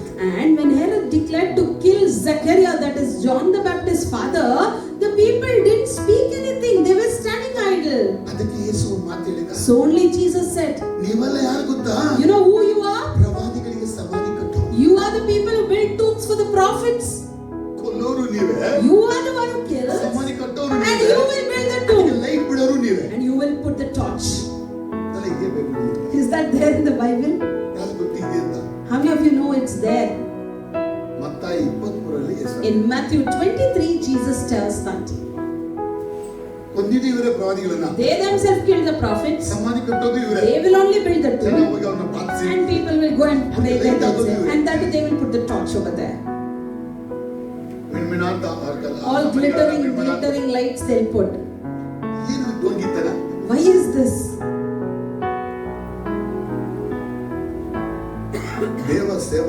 ದೇವರು ಕಳಿಸಿದಾಗ ಅವರಿಗೆ ಬೆಲೆ ಕೊಡಲಿ. And when God sent the servants of God, they didn't value them. ನಿಮ್ಮ ವಿಷಯಗಳಲ್ಲಿ ಅನೇಕ ಸೇವಕರನ್ನು ದೇವರು ಕಳಿಸ್ತಾರೆ. Regarding you also, many servants of God will be sent to you. ಆ ಸೇವಕರಿಗೆ ನೀವು ದೇವರ ಪ್ರೀತಿಯನ್ನು ಸ್ವೀಕರಿಸ್ತೀರಾ ಅಥವಾ ಅವರನ್ನು ದ್ವೇಷಿಸಿ ಕೆಟ್ಟದ್ದು ಮಾತಾಡಿ ಬೈದು ಅವರನ್ನು ಅವಮಾನ ಮಾಡಿ ಅವರಿಗೆ ಧಕ್ಕೆ ಉಂಟಾಗಿ ಮಾಡುವಂತ When they come towards you, will you accept them and or else will you rebuke them and put them to shame? ಯಾಕೆ ಹೀಗೆಲ್ಲ ಮಾಡಿದ್ರು ಅವರು? Why did they do all this? ಯಾಕೆ ಈ ಸೇವಕರನ್ನ ಕೊಂದಾಕರು? Why did they kill all these servants? ಹಣ್ಣು ಕೊಡಕ್ಕೆ ಏನು problem? What is the problem in giving the fruit? ತೋಟ ಇವ್ರದಲ್ಲ ತಾನೆ? The land doesn't belong to them. ತೋಟದ ಎಲ್ಲ ಫಲ ಅನುಭವಿಸಿದ್ದಾನೆ ನೀನು. You enjoyed all the fruit of that year. ಒಂದು ಭಾಗ ತಾನೇ ಯಾಕೆ ಕೂಲಿ ಕೊಡ್ತೀಯ Just ನೀನು? one portion you are giving. ಯಾಕೆ ಕೊಡ್ತಾ ಇಲ್ಲ ನೀನು? Why are you not giving that? ಅದು ಕೇಳಕ್ ಬಂದ ಪ್ರವಾದಿಗಳನ್ನೇ ಕೊಂದ. Now the prophets who have come to question this and they killed them. ಯಾಕೆ ಕೊಲ್ಲಬೇಕು? Why they had to kill them? ಏನಕ್ಕೆ ಕೊಲ್ಲಬೇಕು? Why they had to kill them? ಏನಕ್ಕೆ ಹೀಗೆ ಮಾಡಬೇಕು? Why they had to do that? ಓ, ಅವರು ದೇವರ ಕಡೆಯಿಂದ ಬಂದಿದ್ದಕ್ಕ. Oh, because just because they came through God ಅವ್ರು ಹೇಳೋ ಮಾತು ಕೇಳಕ್ಕೆ ನಿಮ್ಗೆ ಇಷ್ಟ ಇಲ್ಲ. and you don't like to listen to what they say. ಇವತ್ತು ಕೂಡ ಸಭೆ ದೇವರ ಶಬ್ದಗಳನ್ನ, ದೇವ ಸೇವಕರ ಮುಖಾಂತರ ದೇವರು ಹೇಳುವಂತ ವಾಕ್ಯದ ಶಬ್ದಗಳನ್ನ ದೇವರು ಹೇಳೋದನ್ನ ಕೇಳಕ್ಕೆ ಯಾರು ಇಷ್ಟ? Even today, church, what God intends to speak through the servants of God, and the church dislikes to listen to it. ದೇವ ಸೇವಕರು ಹೇಳುವಂತ ಮಾತು ಅವ್ರಿಗೆ ಬೇಕಾಗಿಲ್ಲ. They don't want the word that the preacher speaks. ಅವರವರೇ ಓದಿಕೊಂಡು ಅರ್ಥ ಮಾಡಿಕೊಂಡ ರೀತಿಯಲ್ಲಿ ಸೇವಕರು ಹೇಳಿದ್ರೆ ಅದಕ್ಕೆ ಜೈ ಅಂತ. Whereas they read by themselves and understand it as their own, and they say yes for whatever they speak. ಆದ್ರೆ ದೇವರು ಹೇಳೋದಕ್ಕೆ ಕೇಳಕ್ಕೆ ready. But they will not listen to what God says. ಯಾಕೆ ರೆಡಿ ಇಲ್ಲ ಅಂದ್ರೆ Why they are not ready? ನಾನು ತಿಳಿದುಕೊಂಡ ಭಾಗವೇ ಬೇರೆ, ದೇವರು ಹೇಳೋ ಭಾಗವೇ ಬೇರೆ. Because what I have learned is entirely different from what God says. ಅಲ್ಲ, ದೇವರು ನಮ್ಗೆಲ್ಲ ಕೊಟ್ಟವನ ಇಲ್ವಾ? God gave us everything, right? ಫಲ ಕೊಡು. You give the fruit. ಯಾಕೆ ಫಲ ಕೊಡಲ್ಲ ನೀನು? Why you don't give? ನಿಂದೆಲ್ಲ ತೋಟ ತಾನೆ? The garden is not yours. ಇಲ್ಲ, ಈಗೆಲ್ಲ ತೋಟ ನಂದೇ ಇದ್ರು. And now they'll tell, no, the vineyard belongs to ನಾನು me. ತಿನ್ಬೇಕು. I need to eat the fruit. ನಾನು ಕೊಡಲ್ಲ. I will not give. ದೇವರ ಜ್ಞಾನ ಇದೆ. You have the wisdom of God. ದೇವರ ಜಾತಿ ಇದೆ. You have the religion. ದೇವರದೇ ನೀವು ಆಸಕ್ತಿ ಇದೆ. You have the interest for ದೇವರ God. ವಾಕ್ಯಗಳಿದೆ. You have the word of God. ದೇವರ ವಿಷಯ ಎಲ್ಲ ನಿಮಗೆ ಗೊತ್ತು. You know everything about God. ಆದ್ರೆ ಏನಾಗಿದ್ದೀರ ಅಂದ್ರೆ But what have become? ಖಾಲಿ ಪಾತ್ರೆ ಆಗಿದೆ. You have become an empty vessel. Lamp ಇದೆ, There is a lamp, light ಇಲ್ಲ. but there is no light. ದೇಹ ಇದೆ, There is body, ಆತ್ಮ ಇದೆ. but there is no soul. ಅವತ್ತು ಇಸ್ರೇಲ್ ಪರಿಸ್ಥಿತಿ ಅಲ್ಲ. That was the situation of Israelites on those days. ಎಲ್ಲರೂ ಲ್ಯಾಂಪ್ ಹಂಗಿದ್ರು. Everyone were like lamp. Light ಏನಿಲ್ಲ ಅವರಿಗೆ. They didn't have light. ಮನುಷ್ಯರಾಗಿ ಕಾಣ್ತಾ ಇದ್ರು. They appeared like man, ಆತ್ಮವೇ ಇರಲಿಲ್ಲ ಅವರಿಗೆ. but they didn't have soul. ಯಾಕೆ ಅಂತ ಹೇಳಿದ್ರೆ Why? ಆ ದೇವರ ಪ್ರೀತಿಯನ್ನ ತಳ್ಳಿ ಹಾಕಿದ್ರು. Because they had rejected that love for God. ದೇವರ ಪ್ರೀತಿಗೆ ಕೊನೆ ಇಲ್ಲ. The love of God has no end. ನಾವು ಎಷ್ಟೇ ಪಾಪಿ ಆದರೂ ಆತನು ನಮ್ಮಲ್ಲಿ ತನ್ನ ಪ್ರೀತಿ ಕಡಿಮೆ ಆಗೋದಿಲ್ಲ. We will be the sinners, but we may be the sinners, but the love that He has on us will not Nineveh reduce. ಪಟ್ಟಣ ನಾಶ ಮಾಡಬೇಕು ಅಂತ ಅನ್ಕೊಂಡಿದ್ದ. He had planned to destroy Nineveh. ಅವರು ಮನ ತಿರುಗಿದಾಗ ನಾಶನದ ಆ ವಿಷಯನೇ ತೆಗೆದಾಕಿ ರಕ್ಷಣೆ. But when they repented, He took out the subject of destruction and they led to ಈ salvation. ರೀತಿ ಇಸ್ರಾಯೇಲ್ಗೆ ಎಷ್ಟು ಬಾರಿ ದೇವರು ಕಾಪಾಡಿದ್ದಾನೆ. Like this, God protected the Israelites so many times. ಇವರು ಕಾನಾನ್ ದೇಶದಲ್ಲಿ ಬಂದಾಗ When they came to Canaan, ಯೋಶುವ ನಂತರ ಇವರ ಜೀವನ ದೇವರನ್ನ ಬಿಟ್ಟು ಅನೇಕ ಬಾರಿ ಹೋಯಿತು. after Joshua, their life was spoiled many a times. ಅವರು ಯೋಶುವನ ನಂತರ ಸುಮಾರು 15 ಬಾರಿ ದೇವರನ್ನ ಬಿಟ್ಟು ದೂರ ಹೋದರು. Approximately 15 times after Joshua, people departed away from God. ಯಾಕಂದ್ರೆ 15 ಜಡ್ಜಸ್ಗಳು ಬಂದು ಅವರಿಗೆ ಮನ ತಿರುಗಕ್ಕೆ. Because that was a time where 15 judges came and asked people to repent. ಅದರ ನಂತರ ಯಾವ ರಾಜರುಗಳ ಕಾಲ ಬಂತು. Then the period of kings came. 39 ರಾಜರುಗಳು ಬಂದರು. 39 kings were there. 39 ರಾಜರುಗಳು ಕೂಡ ಜನರನ್ನ ದಿಕ್ಕು ತಪ್ಪಿಸಿದರು. And 39 kings misled people. ಇವರಿಗೆ ಬೋಧಿಸಿದ ದೇವರ ಮಕ್ಕಳ ಬೋಧನೆಗಳನ್ನ ಪ್ರವಾದಿಗಳ ಮಾತನ್ನು ಅವರು ಕೇಳಲಿ. They never lend their ears of the prophets or preachers. ಮನೆಗೆ ದೇವರಿಗೆ ದಿಕ್ಕಿಲ್ಲದೆ ಅಶ್ಶೂರ್ಯ ದೇಶಕ್ಕೆ 10 ಕುಲವನ್ನು ಸೆರೆಯಾಗಿ ಕಳಿಸಿದ. And at last all the 10 tribes were captured. ಯಹೂದಿಯ ರಾಷ್ಟ್ರವನ್ನ ಅವರನ್ನು ಬಾಬಿಲೋನಿಗೆ ಕಳಿಸಿದ. And the Jewish nation was sent to Babylon there. ಆದರೂ ಅವರನ್ನು ಬಿಡಕ್ಕೆ ಇಷ್ಟ ಇಲ್ಲ. And even there they didn't like ಮತ್ತೆ to. ಕರ್ಕೊಂಬರ್ಬಂದ ಪ್ರೀತಿ ತೋರಿಸಿದ. He showed his love to release them from there. ಕರ್ಕೊಂಬರು ದೇಶದಲ್ಲಿ ಇಟ್ಟರೆ And after bringing, he placed them in the nation. ದೇವರಿಗೆ ವಿರೋಧವಾದ ಕೆಲಸಗಳೇ ಅವರು ಮಾಡಿದರು. Again they did the things against God. ಈಗ ಯೇಸುವಿನ ಕಾಲದಲ್ಲಿ ನಡೆದ ಸಂಭವ. And now during the time of Jesus, what happened is, ದೇಶದಲ್ಲಿ ಎಲ್ಲರೂ ಇದ್ದಾರೆ. in Palestine all are there. ಈಗ ಮಗನಾಗಿ ಯೇಸು ಬಂದ. And now Jesus has come as son. ಅವರು ಕೇಳಲ್ಲ, ನೀನು ಯಾರು ಕೇಳಲ್ಲ. And they'll ask, who are you? ಯೇಸುವಿಗೆ ನೇರವಾಗಿ ಉತ್ತರ ಕೊಡ್ತಾರೆ. And now Jesus is directly answering, ಆ ತೋಟದ ಯಜಮಾನ ಮಗ ನಾನೇ. I am the son of the master of the land. Jesus ಎಲ್ಲಾದ್ರೂ ನನ್ನ ಸನ್ ಅಂತ ಹೇಳ್ಕೊಂಡಿದ್ದಾರೆ. God son. Many will have this question, did God directಲಿ tell that I am the son of God? ಈ ಭಾಗದಲ್ಲಿ In Jesus this part we see, ನಾನೇ ದೇವರ ಮಗ he ಎಂಬ. says, I am the son of God. ಈ ಸ್ಟೋರಿಯಲ್ಲಿ ನಾನೇ ಮಗ. In this story we'll see he says, I am the son. ಅವತ್ತು ಪ್ಯಾಲೆಸ್ಟೈನ್ನಲ್ಲಿ ವಾಸ ಮಾಡಿದಂತ ಅನ್ನ ಕಾಯಫ, Anna and Caiaphas who dwelt in Palestine, ಮಹಾಯಾಜಕರುಗಳು, the high priests, ಶಾಸ್ತ್ರಿಗಳು, the scribes, ಫರಿಸಾಯರುಗಳು, the ಇವ್ರು Pharisees, ಏನ್ ಮಾಡಿದ್ರು? what did they do? ಇವರೇ They ನಮ್ಮ ತೋಟ ಕಿತ್ಕೊಳ್ಳಕ್ಕೆ ಬಂದಿರೋರು. They have come to take our land back. ಆ story ನೋಡಲಾರದೆ. You saw that story there, right? ಏನ್ ಮಾಡಿದಂತೆ ಯೇಸುವನ್ನ? And what did they do to Jesus? ಪಟ್ಟಣದ ಹೊರಗಡೆ ತಗೊಂಡೋಗಿ They took him out of the city ಶಿಲುಬೆಯಲ್ಲಿ ಕೊಂದ. and he was being crucified. Exact prophecy ನೆರವೇರಿತು. Now the prophecy is exactly being fulfilled. ಈ story ಹೇಳುವಾಗ ಯೇಸುವಿನ ಸತ್ತಿಲ್ಲ. When this story was narrated, Jesus is not dead. ಆದ್ರೆ ಯೇಸು ನಾನೇ ಮಗ. But here Jesus is telling, I am the son. ನೀವು ಕೊಲ್ತೀರಾ ನೀವು? You will crucify me and kill me. ಹೊರಗಡೆ ಕೊಲ್ಲೋದು ನೀವು. You will put me out of the city. ಯೇಸು ಚೆನ್ನಾಗಿ ಬಲ್ಲವನಾಗಿ Jesus knew everything and he spoke. ನನ್ನನ್ನು ಇದು ಕೊಲ್ಲಕ್ಕೆ ಕಾರಣ ಗೊತ್ತಾ? You know what will be the reason for me to be killed? ನಾನು ದೇವರ ಮಗನು ಎಂಬುದನ್ನು ನಿಮಗೆ Because ಆಗಿದೆ. you know that I am son. ಗುಣದಲ್ಲಿ ಕೊಲ್ತೀರಾ ನೋಡಿ. Even then you will kill me. ಆದ್ರೆ ಯಾರ ಶತ್ರು ನೀವು? So whose enemy are you now? ನನ್ನ ಶತ್ರು ಅಂತ ಹೇಳಿದ್ರೆ If I tell you are my enemy, ತಂದೆಯ ಶತ್ರುವು you ಆಗ್ಬಿಟ್ಟಿ. would be my father's enemy also. ತಂದೆಗೆ ಫಲ ಕೊಡ್ಲಿಲ್ಲ. You didn't give fruit for father. ನೀವು ಕೊಡ್ಲೇಬಾರ್ದು ಅಂತ ಹೇಳ್ಬಿಟ್ಟು You thought I should not ಮಗ give. ಬಂದ್ರು ಅವನನ್ನೇ ಕೊಂದು ಹಾಕ್ಬಿಟ್ಟು Even if the son comes Kota to kill, ನಿಮ್ಮದಾಗಿಸಿಕೊಳ್ಳಬೇಕು ಅಂತ you will ಮಾಡ್ತಾರೆ. try to make the land as yours. ಅರ್ಥ ಆಗಿಲ್ಲ. ಯಾಕೆ ಹಿಂಗೆ ಮಾಡಿದ್ರು ಅಂತ? Why did he do that?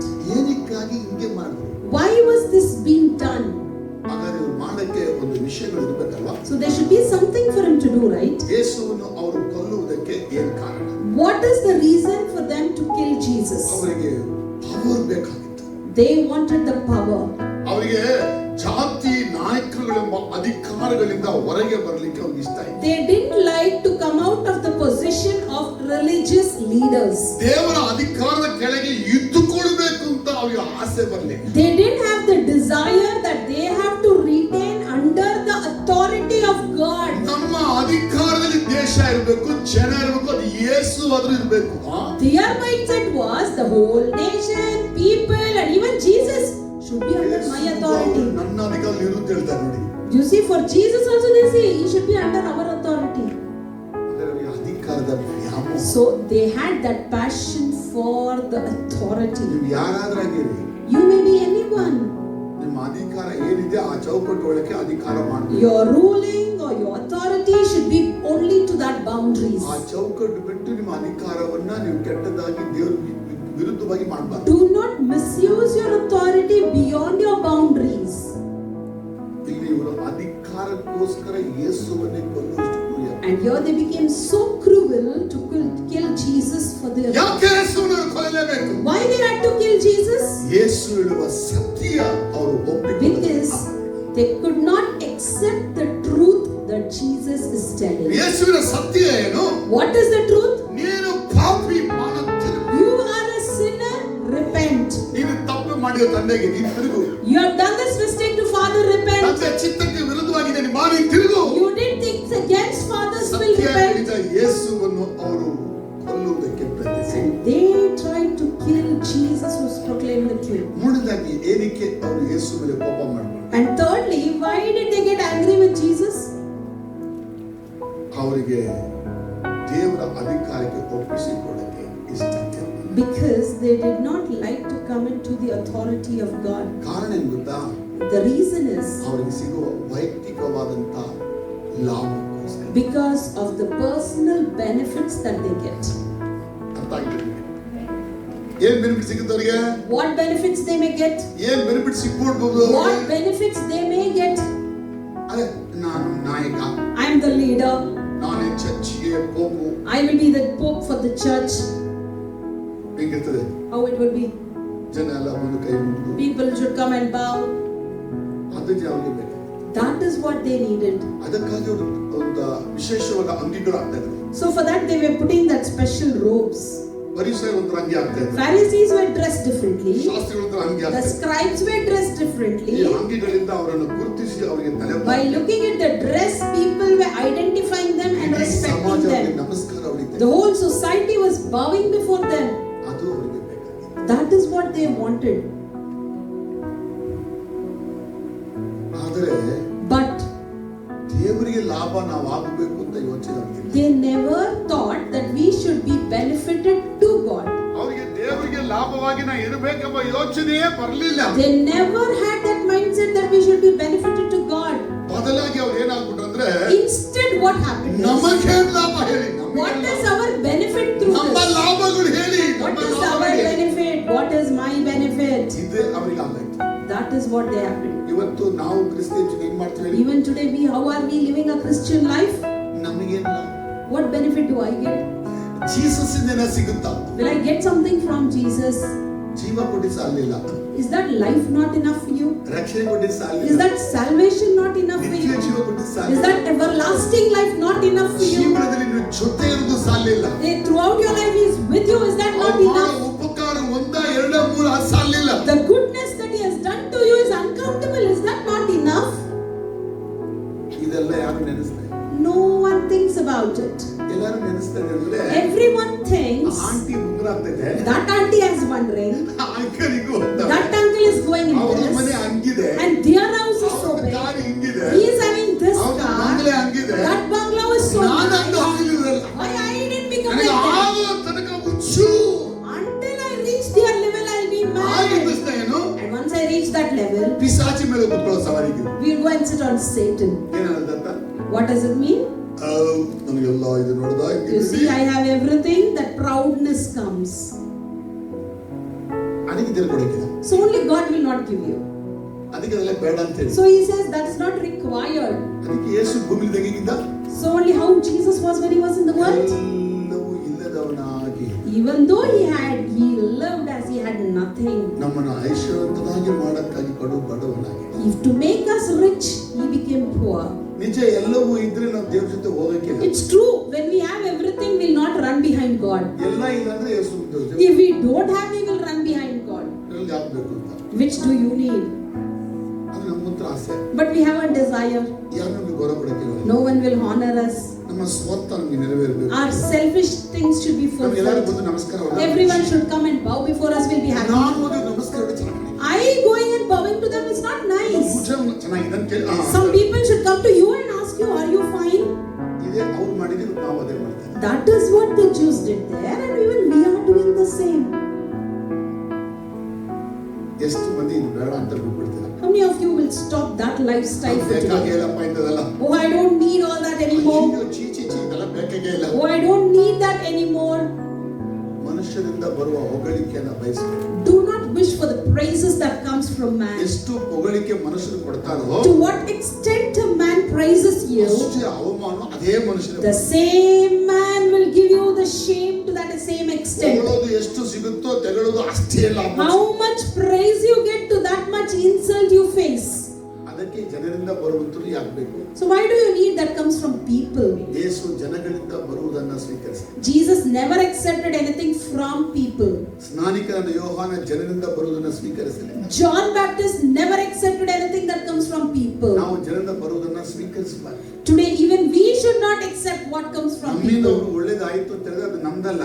If something good has happened through us, it is not by ದೇವರು us. ಮಾಡಕ್ಕಿಲ್ಲದ ಆ ಕೆಲಸ ಮಾಡಿದೀನಿ ಅಷ್ಟೇ ಸಾಕು. God told us to do that and we have done it. That is enough. ನಾನ್ ಮಾಡ್ದೆ ಅನ್ನೋದು ಬೇಡ. Don't want to say that I did this. ನನ್ನಿಂದ ಆಯ್ತು ಅನ್ನೋದು ಬೇಡ. It's possible by me. ನಾನು No. ಕೊಟ್ಟಿದ್ದಕ್ಕೆ ಆಯ್ತು ಅನ್ನೋದು ಬೇಡ. Because I gave it happened. ನಾನಂದ್ರೆ ಯಾರು ಗೊತ್ತಾ ಅನ್ನೋದು ಬೇಡ. You know who I am? Don't want. ಬೇಕಾಗಿ It's not needed. ಏನು ಇಲ್ಲದವರಾಗಿ ಬಂದಿದ್ದೀವಿ. We have come empty-handed. ಎಲ್ಲ ಇದ್ದವರಾಗಿ ಇರ್ತೀವಿ. We live as if we have everything. ಒಂದಿನ ಬರೀ ಕೈಲಿ ಮೇಲೆ And empty-handed we return. ನಾವು ಹಾಕಿದ ಉಂಗುರನೇ ನಮ್ಗೆ ಹಾಕಿ ಬಿಟ್ಟು ಕೊಡಕ್ಕೆ ಅಭಿಷ್ಟ. And people who are with us will not bury us with the rings that we have. ನಾನು ತುಂಬಾ ಇಷ್ಟ ಸಾಯೋದು ನಾವು ಈ ಉಂಗುರ ಮಲಗಬೇಕು ಅಂತ. Pastor likes so much when he dies he has to have 5 rings in his. ನಿಜವಾಗ್ಲೂ ಜನ ಬಿಡ್ತಾರೆ ನನ್ನ. Truly will people live ಸತ್ತು ಮೇಲೆ after his death? ಸಮಾಧಿನ ತೋಡಿ They will dig the take the rings back ಮತ್ತೆ ಸಮಾಧಿ and ಮಾಡಿ again rebury ಹೋಗಿ him. ಬನ್ನಿ pastor. And they'll say, okay, Pastor, goodbye. ಇದು ಬೇಕಾದ Is that needed? ಇದೆ, ಅದು ನಂದಲ್ಲ. I have, but it's not mine. ಎಲ್ಲವೂ ಇದೆ, ಅದು ನಂದಲ್ಲ. I have everything, but it is not ನಂದು mine. ಕೇಳ್ಕೊಳ್ಳೋದು ಯಾವುದು ನಂದಲ್ಲ. I don't have anything that is called as mine. ಇರೋದೆಲ್ಲ ದೇವರು. Everything is of God. ದೇವರೇ ಕೊಟ್ಟಿದ್ದು. God gave it. ದೇವರು ಕೊಟ್ಟಿದ್ದನ್ನ ಕೊಡೋಣ. And what God gave, let us give. ಅದು ನಮ್ಮ ದೈವಿಕ ಗುಣ. That should be our divine quality. ಎಲ್ಲ ಅರ್ಥ ಆಯ್ತಾ? Did you understand anything?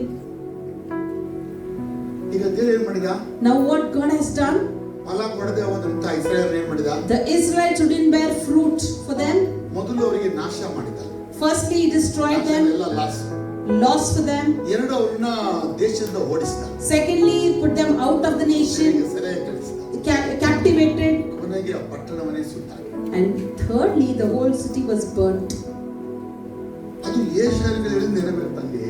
There, during the time of Isaiah, it was said it was Yesu fulfilled. ಮತ್ತೆ ಹೇಳ್ತಾನೆ, ಮತ್ತೆ ನೆರವೇರಬೇಕು ಬೇಡವಾ? And here Jesus is telling again, should it be fulfilled or not? ಯೇಸು ಏನ್ ಹೇಳ್ತಾ ಇದ್ದಾನೆ? So what is Jesus telling us? ನನ್ನನ್ನು ನೀವು ಶಿಲುಬೆಗೆ ಏರಿಸಿದ ಮೇಲೆ ಏನಾಗುತ್ತೆ ಅಂದ್ರೆ, After you crucify me, what happens is, ದೇಶದಲ್ಲಿ ನೀವು ಇರಕ್ಕಿಲ್ಲ.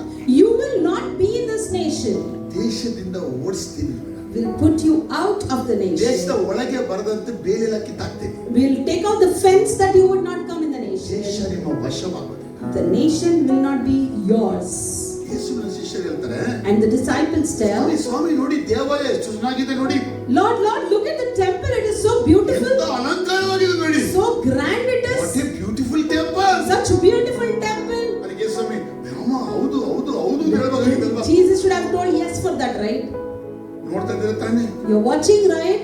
ನಾ ಹೇಳ್ತಾ ಇದ್ದೀನಿ ಕೇಳಿ. I'm telling you, ಇದು ಕಲ್ಲು ಮೇಲೆ ಕಲ್ಲು ನಿಲ್ಲದು. it is the stone that is laid upon stone will not stand. ಅದು ಆಯ್ತಾ ಇಲ್ವಾ ಅಂತ. Was that fulfilled? ಯೇಸು ಪರಲೋಕಕ್ಕೆ ಹೋಗಿ Jesus went to heaven 35 ವರ್ಷಗಳು and 35 years, 70 AD that is in 70 AD, ದೇವರು ಅವರನ್ನ ಸಂಪೂರ್ಣ ಸರ್ವನಾಶ ಮಾಡಿದ. God completely destroyed them.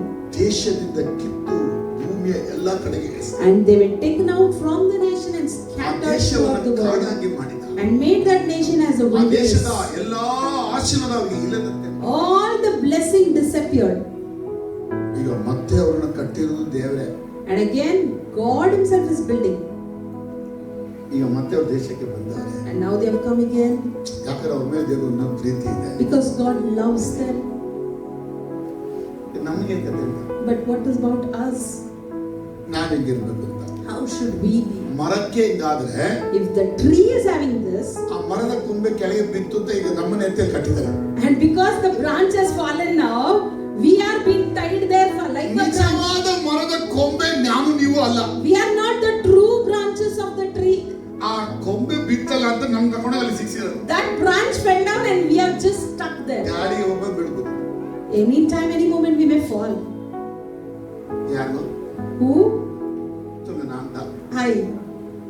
ನಾನು ಹಿಂಗಿರ್ಬೇಕಲ್ಲ. How should I be then? ದೇವರ ಪ್ರೀತಿಯನ್ನ, ಕರುಣೆಯನ್ನ, ದಯೆಯನ್ನ The love of God, the mercy of God, the compassion of God, ನಾವು ಚೆನ್ನಾಗಿ ಅರ್ಥ ಮಾಡಿಕೊಂಡು we need to understand it ದೇವರ ಸತ್ಯಕ್ಕೆ ವಿಧೇಯನಾಗಿ and be obedient to the truth of God. ನಮ್ಮ ವೈಯಕ್ತಿಕ ಲಾಭ ನೋಡದೆ We should not see our own personal ದೇವರಿಗೆ benefit. ಲಾಭ ಆಗ್ಲಿಕ್ಕೆ We should be benefited to God ಪಾಪದಿಂದ ಹೊರಗಡೆ ಬಂದು and come out from sin, ದೇವರ ಉಪಕಾರಗಳಿಗೋಸ್ಕರ and for the goodness of God, ದೇವರ ರಾಜ್ಯವನ್ನು ಪ್ರಸಿದ್ಧಪಡಿಸಿ we should popularize His kingdom. often. ಇದು ನಾವು ಮಾಡಬೇಕು. We should do it. ನಾವು ರಾಜ ರಾಣಿಗಳಂತೆ Like kings and queens, Bible ಹೇಳಿಲ್ವಾ? as it is written in the Bible. ಹಂಗೆ ಹೇಳ್ಕೊಂಡು If we say that, ಯಾರಿಗೂ ಸುವಾರ್ತೆನೇ if we don't share the gospel to ನಾವು others, ಬೆಳಗ್ಗೆ ಮನೆ ರಾತ್ರಿ ಚೆನ್ನಾಗಿ ತಿನ್ನುತ್ತಿಯಾಗಿ if we eat nicely 3 times car ಬಂಗಲೆಯಲ್ಲಿ ವಾಸ and reside in a luxurious life, ದೇವರ ಗಂಧನೇ ನಮ್ಗೆ ಗೊತ್ತಾಗದೆ if we don't know the smell of ವಾರ God, ವಾರ ಒಂದು ಚರ್ಚ್ ಬಿಸಿ ಮಾಡಿ only weekly we come and warm in ourselves in the church. Busy ಮಾಡೋದಷ್ಟೇ. That is, we are warming the church. ಯಾರನ್ನ Who? ಈ ಕಟ್ಟಡದ Only for the building, only for the walls. Chair ಎಲ್ಲ ಬಿಸಿ ಮಾಡಿ All the chairs we are warming it up ಜೀವಂತವಾಗಿರಿ and saying, okay, you be alive. ನಾವು ಎಷ್ಟೇ ಬಿಸಿ ಮಾಡಿದ್ರು ಗೋಡೆಯನ್ನು ತಣ್ಣಗಾಗುತ್ತೆ. Even if we warm, Chair the ತಣ್ಣಗೆ. walls and the chairs will be cooled. ಇದನ್ನ ನಾವು ಬಿಟ್ಬಿಡ್ಬೇಕು ನಾವು. We should stop that. ನಾವು ಒಂದು ಆತ್ಮದ ಮೇಲೆ ಸ್ವಲ್ಪ ಅನುಗ್ರಹ ಅನುಭವಿಸಬೇಕು. We should have little bit of burden at least for souls. ಅವತ್ತು ಯೆಶಾಯ ಈ ರೀತಿ ಮಾಡಿದ ಜನರ ಮೇಲೆ 5-6 ವಿಧವಾದಂತ ಅಯ್ಯೋ ಪದಗಳನ್ನು ಉಪಯೋಗಿಸಿ And there Isaiah, for the people who lived like this, he told the word wow for them for at least for 6 times. ಯಾಕಂದ್ರೆ ಅವರು ಬರೀ ಆಸ್ತಿ ಮೇಲೆ ಆಸ್ತಿ ಮಾಡಿದ್ರು, ಬೇರೆಯವ್ರಿಗೆ ಆಸ್ತಿ ಮಾಡಕ್ಕೆ ಬಿಡ್ಲಿಲ್ಲ. Because they were making riches upon riches and they didn't let others to make anything. ಎರಡನೇದಾಗಿ ಅವರು ಬರೀ ಕುಡಿದು ಜೀವನ ಮಾಡ್ತಾ ಇದ್ರು. Secondly, they were living a life only with drunkenness.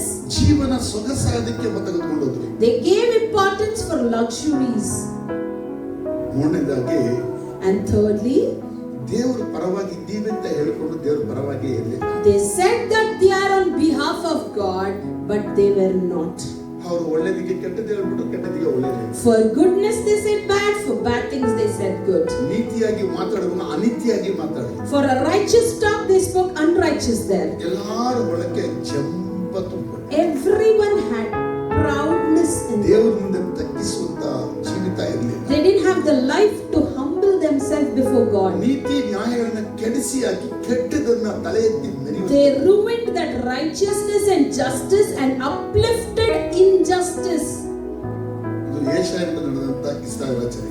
That was the history of the Israelites during the period of Isaiah. ಯೇಸು ಕಾಲದಲ್ಲಿ ನಡೆದಿದ್ದು. And what happened during Jesus' time? ಮತ್ತಾಯ 23 ಬರೆಯುತ್ತೆ. You see that in Matthew chapter 23. ದೇವರ ರಾಜ್ಯಕ್ಕೆ ನಾವು ಹೋಗೋದಿಲ್ಲ. Even we will not go to his kingdom. ಹೋಗೋರ್ಗೂ ನಾವು ಬಿಡಕ್ಕಿಲ್ಲ. We will not let others go. ಹಿಂಗಂತೆ How is this?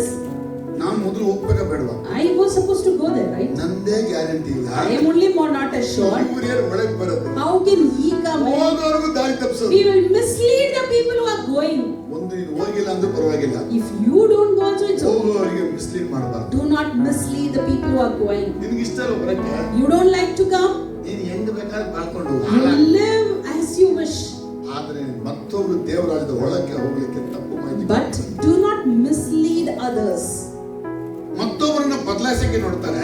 You try to transform others ಇವರಂಗೆ ಬದಲಾಯಿಸ್ತಾರೆ. and transform them like ದೇವರು ಬಯಸೋದ್ರಲ್ಲಿ ಬದಲಾಯಿಸಕ್ಕೆ. they won't transform them like God wishes. ಪ್ರೇಮ ಮಾಡಬೇಕು, ಅದ್ ಮಾಡಬೇಕು, ಇದು ಮಾಡಬೇಕು, ಗೊತ್ತಾ, ಹಂಗಿರ್ಬೇಕು ಗೊತ್ತಾ, And they'll say- ಹೀಗಿರ್ಬೇಕು ಗೊತ್ತಾ. They'll say a big lecture saying you need to pray, you need to read the Bible, you know this. ಅವರಿಗೆ ಪ್ರೇರಿ ತಂದ್ಬಿಟ್ಟು And they'll bring them to Bible prayer. ತಂದ್ಬಿಟ್ಟು, They'll bring them to Bible. ಚರ್ಚಿಗೆ ತಂದ್ಬಿಟ್ಟು, They call them to church. ದೇವ್ರ ಉಪದೇಶ ಮಾಡಕ್ಕಿಲ್ಲ. They won't give God's teaching. ಇವ್ರಿಗಂತ ಉಪದೇಶ ಕೆಟ್ಟದನ್ನೆಲ್ಲ ಅವ್ರಿಗೆ ಹೇಳ್ತಾರೆ. All their own teaching they'll teach them.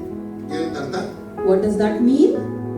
ಅವ್ರು ಸರಿ ಇಲ್ಲ ನೋಡು, See, that person is not ಇವ್ರು ಸರಿ nice. ನೋಡು, He is not good. ಇವರೆಲ್ಲ ಕೆಟ್ಟ ಬುದ್ಧಿ, They all are bad. ಅವರೆಲ್ಲ ಅಂತ ಬುದ್ಧಿ. They all are wicked.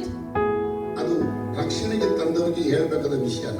Is that the thing that you have to share to the people who come to salvation? ನಿಮ್ಮ ಮನೆಯಲ್ಲಿ ಯಾರಾದ್ರೂ ವಿಶ್ವಾಸನ ಕುಣಿಸ್ಕೊಂಡು ಕೆಟ್ಟದಾಗಿ ನಿಮ್ಮ ತರದಂತ ಕೆಟ್ಟತನಗಳನ್ನ ಹೇಳ್ಕೊಡ್ಬೇಕು. Never ever invite a believer to your house and speak whatever bad you have to them. ಅವ್ರ ಮುಂದೆನೂ ಮಾತಾಡ್ಬಿಡು. Don't even discuss about it before ಆ them. ವಿಷಯನ ತಲೆಯಲ್ಲಿ ಇಟ್ಕೊಳ್ಳೇಬೇಡಿ. And don't keep that topic in your head. ಇಲ್ಲ ಇದು ಆಲೋಚನೆ ಅಂತ ಹೇಳ್ಬಿಡಿ ಅವ್ರಿಗೆ. Don't just tell, no, it's a counsel. ಇಂಥ ಕೆಟ್ಟತನ ಹೇಳ್ಕೊಡೋ ಆಲೋಚನೆಗಳು ಪಿಶಾಚಿಗಳು, ನೀನು ಹೇಳ್ಬಾರ್ದು. You see, such wicked counsel is given by Satan, not by you. ಅರ್ಥ ಆಗಿಲ್ಲ. I think you didn't understand. Logic ಆಗಿ ಮಾತಾಡೋದು. And talking logically. ಅಂದ್ರೆ ದೇವರಿಗೆ ಇದು ಕೊಟ್ರೆ ಒಳ್ಳೇದು, ದೇವ್ರಿಗೆ ಅದು ಕೊಟ್ರೆ ಒಳ್ಳೇದಿಲ್ಲ. That is, if you give this, it is nice for God. If you give this, it is not nice. ದೇವ್ರಿಗೆ ಅವರು ಕೊಡಲ್ಲ, ನೀವು ಕೊಡಲ್ಲ, ಯಾರು ಕೊಡಲ್ಲ. ಸುಮ್ಮನೆ ಮಾತಾಡಿ ಹಂಗಂಗೆ ನಂಬಿಸೋದು. Even you won't give, even they won't give. You just talk and make others believe. ಇದು ಪರಿಸರಗಳು ಮಾಡಿದ ಕಾರ್ಯ. The Pharisees did this. ಇದರ ಮೇಲೆ ಆಣೆ ಹೇಳು. ಅದರ ಮೇಲೆ ಆಣೆ. Promise on this, promise on that. ದೇವಾಲಯ ಇದು That is ಮುಖ್ಯ. important. This is important. ದೇವಾಲಯವನ್ನು ಹಾಳು ಮಾಡಿದ ಜನ ಇವರು. They were the people who ruined the temple. ಜನಗಳಿಗೆ ತಪ್ಪಾದಂತ ಮಾಹಿತಿ. And they are misleading people. ನೀತಿ ನ್ಯಾಯ ಮುಖ್ಯನಾ? Is righteousness and justice important, or is tithe important? They say no, tithe is very important. ಹಾಳಾಗೋಗು ದಶಮಭಕ್ತಿಯಿಂದ. You live as you want, put the tithe. ಹೊರಗಡೆ ಭಕ್ತಿಯಾಗಿ ಕಾಣಿಸ್ತಾರೆ. Outwardly they appear godly, ಒಳಗೆ ಕೆಟ್ಟ ಮಾತಾಡಿದ್ದಾರೆ. but inwardly they'll be stinking. ಮೇಲ್ಗಡೆ clean ಆಗಿ ಸ್ನಾನ ಮಾಡ್ತಾರೆ. Outwardly they'll have bath nicely, ಬಟ್ಟೆ ಹಾಕ್ತಾ ಇದ್ರು. dress up well, ಒಳಗೆ ನೋಡಿದ ದುರಾಸೆಗಳಿಂದ but inside they have all filth and wickedness. ಆರನೇದಾಗಿ Sixthly, ಸುಣ್ಣ ಹಚ್ಚಿದ ಸಮಾಧಿಗಳಂತೆ. they are like whitewashed tombs. ಅಂದ್ರೆ ಮೇಲ್ಗಡೆ full ಗಮ್ಮಂದಿದ್ರು. Outwardly they'll be very beautiful and pleasing, ಒಳಗೆಲ್ಲ ಎಲ್ಲ ಕೆಟ್ಟ ಕಪ್ಪು ನಾಥ. but inside they will be stinking. ಏಳನೇದಾಗಿ Seventhly, ಪ್ರವಾದಿಗಳಿಗೆ ಸಮಾಧಿ ಕಟ್ತಾರೆ. they are building tombs for the prophets. ಕಾಸೆಲ್ಲ ಖರ್ಚು ಮಾಡಿ ಈ ಸೇವಕರ ಸಮಾಧಿ ಕಟ್ತಾರೆ. See, we are investing our money and building the tomb for this preacher. ಈಗ ಯಾರಾದ್ರೂ ಸಮಾಧಿ ಕಟ್ಟ ಸೇವಕರಿಗೆ ಎಷ್ಟು ಖುಷಿ ಆಗುತ್ತೆ ನಮಗೆ? You see, if somebody builds a tomb for the preacher, how he ಇವ್ರು feels. ಎಷ್ಟೋ ಸೇವಕರು ಪ್ರೀತಿ ಇದ್ದಾರಲ್ಲ Oh, ಅಂತ. to that extent this person loved that person. ಆ ಸೇವಕ ಸತ್ತಿದ್ದು ಯಾರಿಂದ? By whom did that preacher ಇವ್ರ die? ಅಪ್ಪನೇ ಸಾಯಿಸಿದ್ರು. His father only might have ಇವ್ರ killed him. ತಾತನೇ Or ಮಾಡಿರ್ತಾರೆ. grandfather only might ಮಗ have ಅದಕ್ಕೆ killed him. ಸಮಾಧಿ But ಕಟ್ತಾರೆ. son is building the ಯಾಕಂದ್ರೆ tomb ಜನರಿಂದ ಹೆಸರು ಬರುತ್ತೆ. because he needs name from people. ಇದು ಯೇಸು 7 ವಿಧವಾದ ಅಯ್ಯೋ ಮಾತಾಡುತ್ತೆ. These are the 7 types of words that Jesus speaks to them. ಅರ್ಥ ಆದ? If you have understood. ಕೊನೆ ಮಾತನ್ನ ಹೇಳ್ತೀನಿ. Lastly, I tell you, ತುಂಬಾ ಇಂಪಾರ್ಟೆಂಟ್, ತುಂಬಾ a important. very important. Jesus ಯಾರು ಅಂತ ಕೇಳಿದ್ರಲ್ಲ ಅವರು. They asked who Jesus is. ನಾನೇ ದೇವರ ಮಗ ಅಂದ್ರು. He said, I am the son of God. ಆದ್ರೆ ಅವರನ್ನ ಒಪ್ಕೊಳ್ಳಿಲ್ಲ. But they didn't accept him. ಇವತ್ತಿಗೂ ಇಸ್ರಾಯೇಲ್ ಯೇಸು ಕ್ರಿಸ್ತನನ್ನ ದೇವರ ಮಗನಾಗಿ ಒಪ್ಪೋದೆ. Even today, Israel will not accept Jesus as son of God. ಯೇಸುವನ್ನು ಅವರು ತಳ್ಳೆ ಬಿಟ್ರು. They rejected God. ಅದಕ್ಕೆ ಯೇಸು ಅವ್ರಿಗೆ ಹೇಳಿದ, So Jesus said, ಮನೆ ಕಟ್ಟೋನು one who builds the house, ಮೂಲೆ ಕಲ್ಲು ಬೇಕು ಅಂತ ಹೇಳಬೇಕಾಗಿತ್ತು. he had to tell that we need that cornerstone. ಆ ಕಲ್ಲು ನಾನೇ I am the cornerstone. ಆದ್ರೆ ನೀವು ಮನೆ ಕಟ್ಟೋರು ನನ್ನ ತಳ್ಳೆ ಬಿಟ್ರು. But you, the builders, have rejected me. ಕಲ್ಲು The ಭಾರಿ ಮುಖ್ಯ. stone is very ಕಲ್ಲು important. ಹೊಡೆಯೋಕ್ಕೂ ಮುಖ್ಯ, The stone is important to beat ಮನೆ ಕಟ್ಟೋಕ್ಕೂ ಮುಖ್ಯ. and even to build. ಆದ್ರೆ ಕಲ್ಲು ಹೊಡೆಯಕ್ಕೆ ತಗೊಂಡ್ರು. They took the house to stone to beat, not to build. ದೇವರ ವಾಕ್ಯ ಕಲ್ಲಿಗೆ ಹೋಲಿಸಲ್ಪಟ್ಟಿದೆ. The word of God is compared to stone. ಅವ್ರ ವಾಕ್ಯವನ್ನ This word, ಜೀವಿತಕ್ಕೆ ಪ್ರಯೋಜನ ತಗೋಬೇಕಾಗಿತ್ತು. they had to take it to use for their life, ವಾಕ್ಯವನ್ನ reject ಮಾಡಿ. but they reject the word. Jesus ಅನ್ನು ಅವರು ರಿಜೆಕ್ಟ್ ಮಾಡಿ. They rejected Jesus. ಅದಕ್ಕೆ ಯೇಸು ಹೇಳ್ತಾನೆ, So Jesus tells, ನೀವು ನನ್ನ ರಿಜೆಕ್ಟ್ ಮಾಡಿ. you have rejected me, ಆದರೆ ನಾನೇ ಸಭೆಗೆ ಅಸ್ಥಿವಾರದ ಕಲ್ಲಾದೆ. but I am the foundation stone for the church. ನಾನೇ ಸಭೆಗೆ ಮೂಲೆ ಕಲ್ಲ. I am the cornerstone for the church. ಅದು ಯಾವ್ದಂದ್ರೆ ಇಸ್ರಾಯೇಲ್ ಸಭೆ ಅಲ್ಲ, It's not the church of Israel. ಹೊಸ ಒಡಂಬಡಿಕೆ ಸಭೆ. It's the New Testament church. ಈ ಅಸ್ಥಿವಾರದ ಮೇಲೆ ನಮ್ಮ ಜೀವನ ಕಟ್ತಾರೆ. In this foundation, He is building our lives. ಹಾಗೆ ದೇವರು ಈಗ ಯೇಸು ಕ್ರಿಸ್ತನು ನಮಗೆ ಮೂಲೆ ಕಲ್ಲ. Similarly, Jesus Christ is our cornerstone. ಅನೇಕರಿಗೆ ಅದನ್ನು ಎಡವಿ ಬಿಡುವ ಕಲ್ಲು. And for many, He is the stone that stumbles. ನಮಗೆ ಜೀವನ ಕಟ್ಟುವ ಕಲ್ಲು. But for us, He is a life-building stone. ಅಂದ್ರೆ ಇಲ್ಲಿ ಯೇಸು ಹೇಳುತ್ತೆ ಅಂತ ಹೇಳಿದ್ರೆ, And what Jesus tells here ನನ್ನ ಮೇಲೆ is, ಬೀಳೋನು one who falls on me ತುಂಡು ತುಂಡಾಗ್ತಾನೆ. will be into pieces. ನಾನ್ ಬಿದ್ರೆ If I fall, ನಾನು ಬಜ್ಜಿ he would ಪುಡಿ. be crushed. Power of Jesus ಬಗ್ಗೆ That speaks about the power of Jesus. Jesus ಅಧಿಕಾರ ಕೇಳಿದಕ್ಕೆ When Jesus asked for the authority, ಯೇಸು ತನ್ನ ಅಧಿಕಾರವನ್ನ ಸಾಮ್ಯವಾಗಿ Jesus proved His authority in the form of this parable. ಈ ಸಾಮ್ಯದ ಒಂದು ಸಾರಾಂಶ ಮಾಡಿದ. Lastly, I summarize this parable. ಅದಕ್ಕೆ ಲಿಂಕ್ ಆಗ್ಬೇಕಲ್ಲ, It should link there, right? ನಿತ್ಯ ಜೀವದ ಹೊಳಕೆ, For that eternal ಆ life. ಜೀವ ಲೋಕದ ಹೊಳಕೆ If ಹೋಗ್ಬೇಕಾದ್ರೆ you are to enter into that eternal life, ನೀವು ಸ್ನಾನಿಕ ಯೋಹಾನನ ಮನತಿರುವಿಕೆ ಹೊಂದಿರಬೇಕು. you need to have the repentance of John the Baptist. ಆ ಮನತಿರುಗುವಿಕೆ ಇದೆ ಅಂತ ಹೇಳಿದ್ರೆ If you have that repentance, ಫಲಗಳಿಂದ ತೋರಿಸೋದ್ನಲ್ಲ, it showed the fruit. ನಮ್ಮಲ್ಲಿ ನಮ್ಮಲ್ಲಿ ಫಲಗಳಿದ್ರೆ ಆ ಜೀವಲೋಕದ ಒಳಗೆ If we have fruit, we are entering into that living world. ಈ ಸಾಮ್ಯ ಏನ್ ಮಾತಾಡೋದಾದ್ರೆ This parable speaks, ಜೀವಲೋಕದಲ್ಲಿ ಹೋಗಬೇಕಾದ್ರೆ if you have to enter into that living world, ನಾವು ಫಲವನ್ನ ತೋರಿಸ್ಕೊಳ್ಬೇಕು. we should give fruit. ಪವಿತ್ರಾತ್ಮನ 9 ಫಲಗಳು ನಾವು The 9 gifts of fruits of the Holy Spirit we need to Galatia give. 5:22ರಲ್ಲಿ Galatians 5:22 it's mentioned. ಫಲಗಳಿಲ್ಲದ ಕ್ರೈಸ್ತವನು ಕ್ರೈಸ್ತನೇ ಅಲ್ಲ. If a Christian is without fruit, he is not a Christian. ನೋಡಿ, ನಿಮ್ಮ ಜೀವಿತದಲ್ಲಿ ಫಲಗಳು ಇಟ್ಕೊಂಡಿದ್ದೀರಾ? See, in your life, do you have fruits?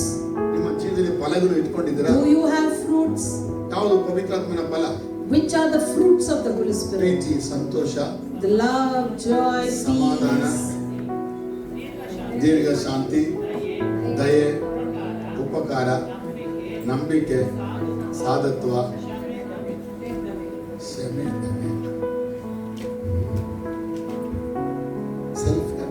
self-control. ಇದು 9 ಫಲ ತುಂಬಾ beautiful ಫಲಗಳು. 9 fruits are so beautiful. ಈ ಫಲಗಳು ನಮ್ಮಲ್ಲಿ ಯಾವಾಗಲೂ ಇರಬೇಕು. And these fruits should be in us always. ಇದ್ರೆ ಪವಿತ್ರಾತ್ಮ ಇದ್ದಾನೆ ಅಂತ. Only then the Holy Spirit is in us.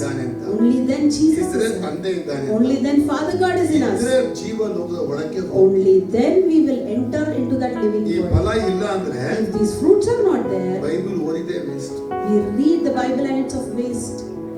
ಒಂದ್ಸರಿ ಇಂಗ್ಲಿಷ್ ಅಲ್ಲಿ ನೋಡ್ತೀರಾ? Let's see that in Galatians English. 5:22. ಒಂದೊಂದು ಪದ ಹೇಳ್ಬೇಕಾ ನೋಡಿ, ನೀವು ಹೇಳ್ತಾ ಬರೋದು ಇದೇ ಇದು ಅಂತ ಹೇಳೋದು ನೀವು. ಇಲ್ಲಾಂದ್ರೆ ಇಲ್ಲ ಇಲ್ಲ ಅಂತ ಹೇಳ್ಬೇಕು ಆಗುತ್ತಂತ. ಯಾವತ್ತಿ எப்படி எப்படி இவங்க படிப்பாங்க, நீங்க இக்குது சொல்லணும், இல்ல இல்ல இல்லன்னு சொல்லணும். But the fruit of the Spirit is love. ಹೇಳಿ, ಲವ್ ಇದೆಯಾ ಇಲ್ವಾ? Joy. ಯಾವುದು? What love do you have? Love of man ಅಲ್ಲ. It's not the manly love. It's love of God. ಎರಡದಾಗಿ Joy. Joy, ಯಾವಾಗಲೂ ಸಂತೋಷವಿದೆ.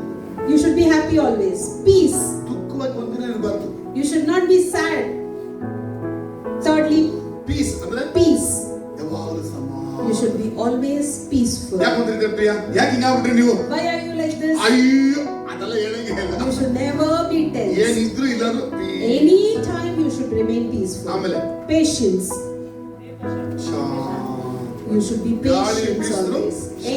The wind blows, the mighty wind blows. ಆಮೇಲೆ Kindness. ಅಂದ್ರೆ ಮತ್ತವರಿಗೆ ನನಗೆ ಯಾಕೆ ಕೊಡ್ಲಿಲ್ಲ? Why he didn't give it to me? No. ನಾನು ಕೊಡ್ಬೇಕು. I should give. ಅದೇನು ಅವ್ರು ಮಾಡಲಿಲ್ಲ? Why they didn't do that to me? ನಾನೇ No, I will do it. ಅವ್ರದ್ದು ಬರ್ಬೇಕಾಗಿತ್ತಲ್ಲ. They should have given me that. ಬೇಡ, ನಾನೇ No, I will give it to them. Goodness. ನಮ್ಮಿಂದ ಪ್ರತಿಯೊಬ್ಬರಿಗೆ ಒಳ್ಳೆದೇ ಆಗಬೇಕು. All goodness should happen ನಮ್ಮ to us. ಶತ್ರುಗೂ ಕೂಡ ನಾವು ಕೇಳಬೇಕು. Even for our enemies, we should not think bad. ನಮಗೆ ಶತ್ರುಗಳೇ ಇರಬಾರ್ದು. We should not have enemies. ಒಳ್ಳೇದು ಮಾಡೋರಿಗೆ ಶತ್ರುಗಳೇ ಇರಬಾರ್ದು. For the people who does good should not have enemies. ಆಮೇಲೆ Faithfulness. ದೇವರಲ್ಲಿ ನಂಬಿಗಸ್ತರಾಗಿರಬೇಕು. They should be faithful in God. Gentleness. ಹೇಗಿರಬೇಕು? Gentle. ಸಾಧುವಾಗಿರಬೇಕು. You should be gentle to others. ಕೋಪ ಬಂತಾ? If you get angry, ಕೋಪನೇ ಬರಂಗಿಲ್ಲ. do not show that anger. You should ಹೇಳಿ, not get ಕೋಪನೇ angry. ಬರಂಗಿಲ್ಲ. You say, I should not get angry. ಇವತ್ತಿನ ವಾರನ check ಮಾಡಿ ಬನ್ನಿ. From today, you check in your house. ಕೋಪನೇ ಬರಬಾರದು. You should not get angry. ಇದಕ್ಕಾಗಲ್ಲವಂತ. Is that not possible? It is possible. ಕೋಪ ಬರುತ್ತೆ ಇರ್ಬೋದು. You can be without angry. ಕೋಪ ಬಂದ್ರೆ ಪಿಶಾಚಿ ಬಂದಂತ. If anger comes, Satan has come. ಕೋಪ ಬಂದ್ರೆ ಅಂದ್ರೆ ದೇವರದೇನೆ. If anger is not come, God is there. ಇದೆಲ್ಲ ಇರಬೇಕು. You should ಇದ್ರೆ have. ಹೋಲಿ ಸ್ಪಿರಿಟ್ ಇದ್ದಾರೆ ಅಂತ. Only then ಇದು ಅರ್ಥ ಬರದೇ ಇರೋ ಹೋಲಿ ಸ್ಪಿರಿಟ್ ಅರ್ಥ If ಬರುತ್ತೆ. partially things are in you, ದೇವರ ರಾಜ್ಯ ಅರ್ಥ ಬರುತ್ತೆ. the kingdom of God is also ಮೇಲೆ ಹೋಗೋದು ಅರ್ಥ partial. ಬರುತ್ತೆ. Even you go, that is also down. Last Self-control. ಆಸೆಗಳು ಬೇಕಾದಷ್ಟು ಭೂಮಿಯಲ್ಲಿ. There are so many desires in the world. ಕಣ್ಣು ಕೇಳುತ್ತೆ, ಬಾಯಿ Your ಕೇಳುತ್ತೆ, eyes ask, ಕೇಳುತ್ತೆ, ears ಯೋಚನೆ ask, ಕೇಳುತ್ತೆ, ಕೈ mouth ಕಾಲು ask, ಕೇಳುತ್ತೆ, hands and legs will ಎಲ್ಲವೂ ask. ಕೇಳುತ್ತೆ. ಅದು ಗೊತ್ತಿಲ್ಲ, ಕೆಟ್ಟ ಆರುತ್ತೆ. It will be asking, ಅದು ಹೇಳಿದ್ರೆ ಮಾಡಲ್ಲ. but you can't do everything. ನನಗೆ ದೇವರು ಹೇಳೋ ಅದು ಮಾತ್ರ What God tells, I will do. ಆಸೆಗಳನ್ನ ಲಿಮಿಟ್ ಮಾಡಿ. You should have that self-control for all the desires. ಇದೆಲ್ಲ ಪವಿತ್ರಾತ್ಮನ ಫಲ. These are the fruits of the Holy check Spirit. ಮಾಡ್ಕೊಂಡ್ರಾ? Did you check it? ಯಾಕೆ 9 ಇತ್ತು? Why 9? ಎಲ್ಲರಲ್ಲಿ 9 Did you have all the 9? 8 Or did you have 8? 7 Or did you have 7? 6 Did you have 6? 5 Did you have 5? 4 Or did you have 4? 3 At least 2. 7 At least 2. At least 1 did you have? ನೋಡಿ ಇದ್ರೆ ಜೀವ ಲೋಕದ ಒಳಗೆ If you have, you will enter into that living world. ಈ 9 These 9, ಒಂದಾಗಿ ಮಾಡಬಹುದು. you can make it as ಒಂದು one. Orange ಅಲ್ಲಿ 9 ಹಣ್ಣುಗಳಿವೆ. One orange, if you peel, you can see 9 ಆದರೆ ಅದು fruits ಒಂದು there. ಹಣ್ಣಾಗಿರ್ತದಲ್ಲ. But it is called as one ಅದಕ್ಕೆ fruit. ಮೊದಲನೇ ಪದ ಪ್ರೀತಿ ಇದ್ರೆ So if you have love, ಎಲ್ಲ you will have everything. ದೇವರನ್ನ ನಾವು 100ಕ್ಕೆ 100 ಪ್ರೀತಿ ಮಾಡ್ತೀವಿ. If you love God ಈ 100%, 8 ಬಂದು ಜೊತೆಲಿ ಸೇರ್ಕೊಂಡು the other 8 will be added to it. ದೇವರನ್ನ ಪ್ರೀತಿ ಮಾಡಿಲ್ಲ ಅಂತ If you ಹೇಳಿದ್ರೆ don't love ಆ God, 8 ಪ್ರಾಬ್ಲಮ್ ನೆಗೆಟಿವ್ ಆಗ್ತದೆ. the other 8 will be negative. ನಾವು ಈಸಿಯಾಗಿ ಹೇಳ್ಬೋದು, I can easily tell ನೀವು ದೇವರ ಕಡೆ ದೇವರ ಕಡೆ ನಾನು ಹೇಳ್ತೀನಿ, whether you belong to God or not. ನನಗೆ 9 ಹೇಳಿ ಸಾಕು. You just tell these 9, it's enough. ನೀವು ದೇವರ ಕಡೆ ದೇವರ ಕಡೆ ಇಲ್ವಾ Whether you are to God or against.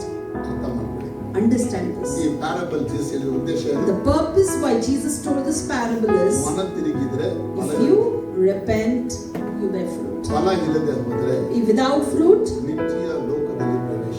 you will not inherit everlasting life. Parable ತುಂಬಾ ಅದ್ಭುತವಾಗಿದೆ. The parables are written very beautifully. ಪರಿಶುದ್ಧ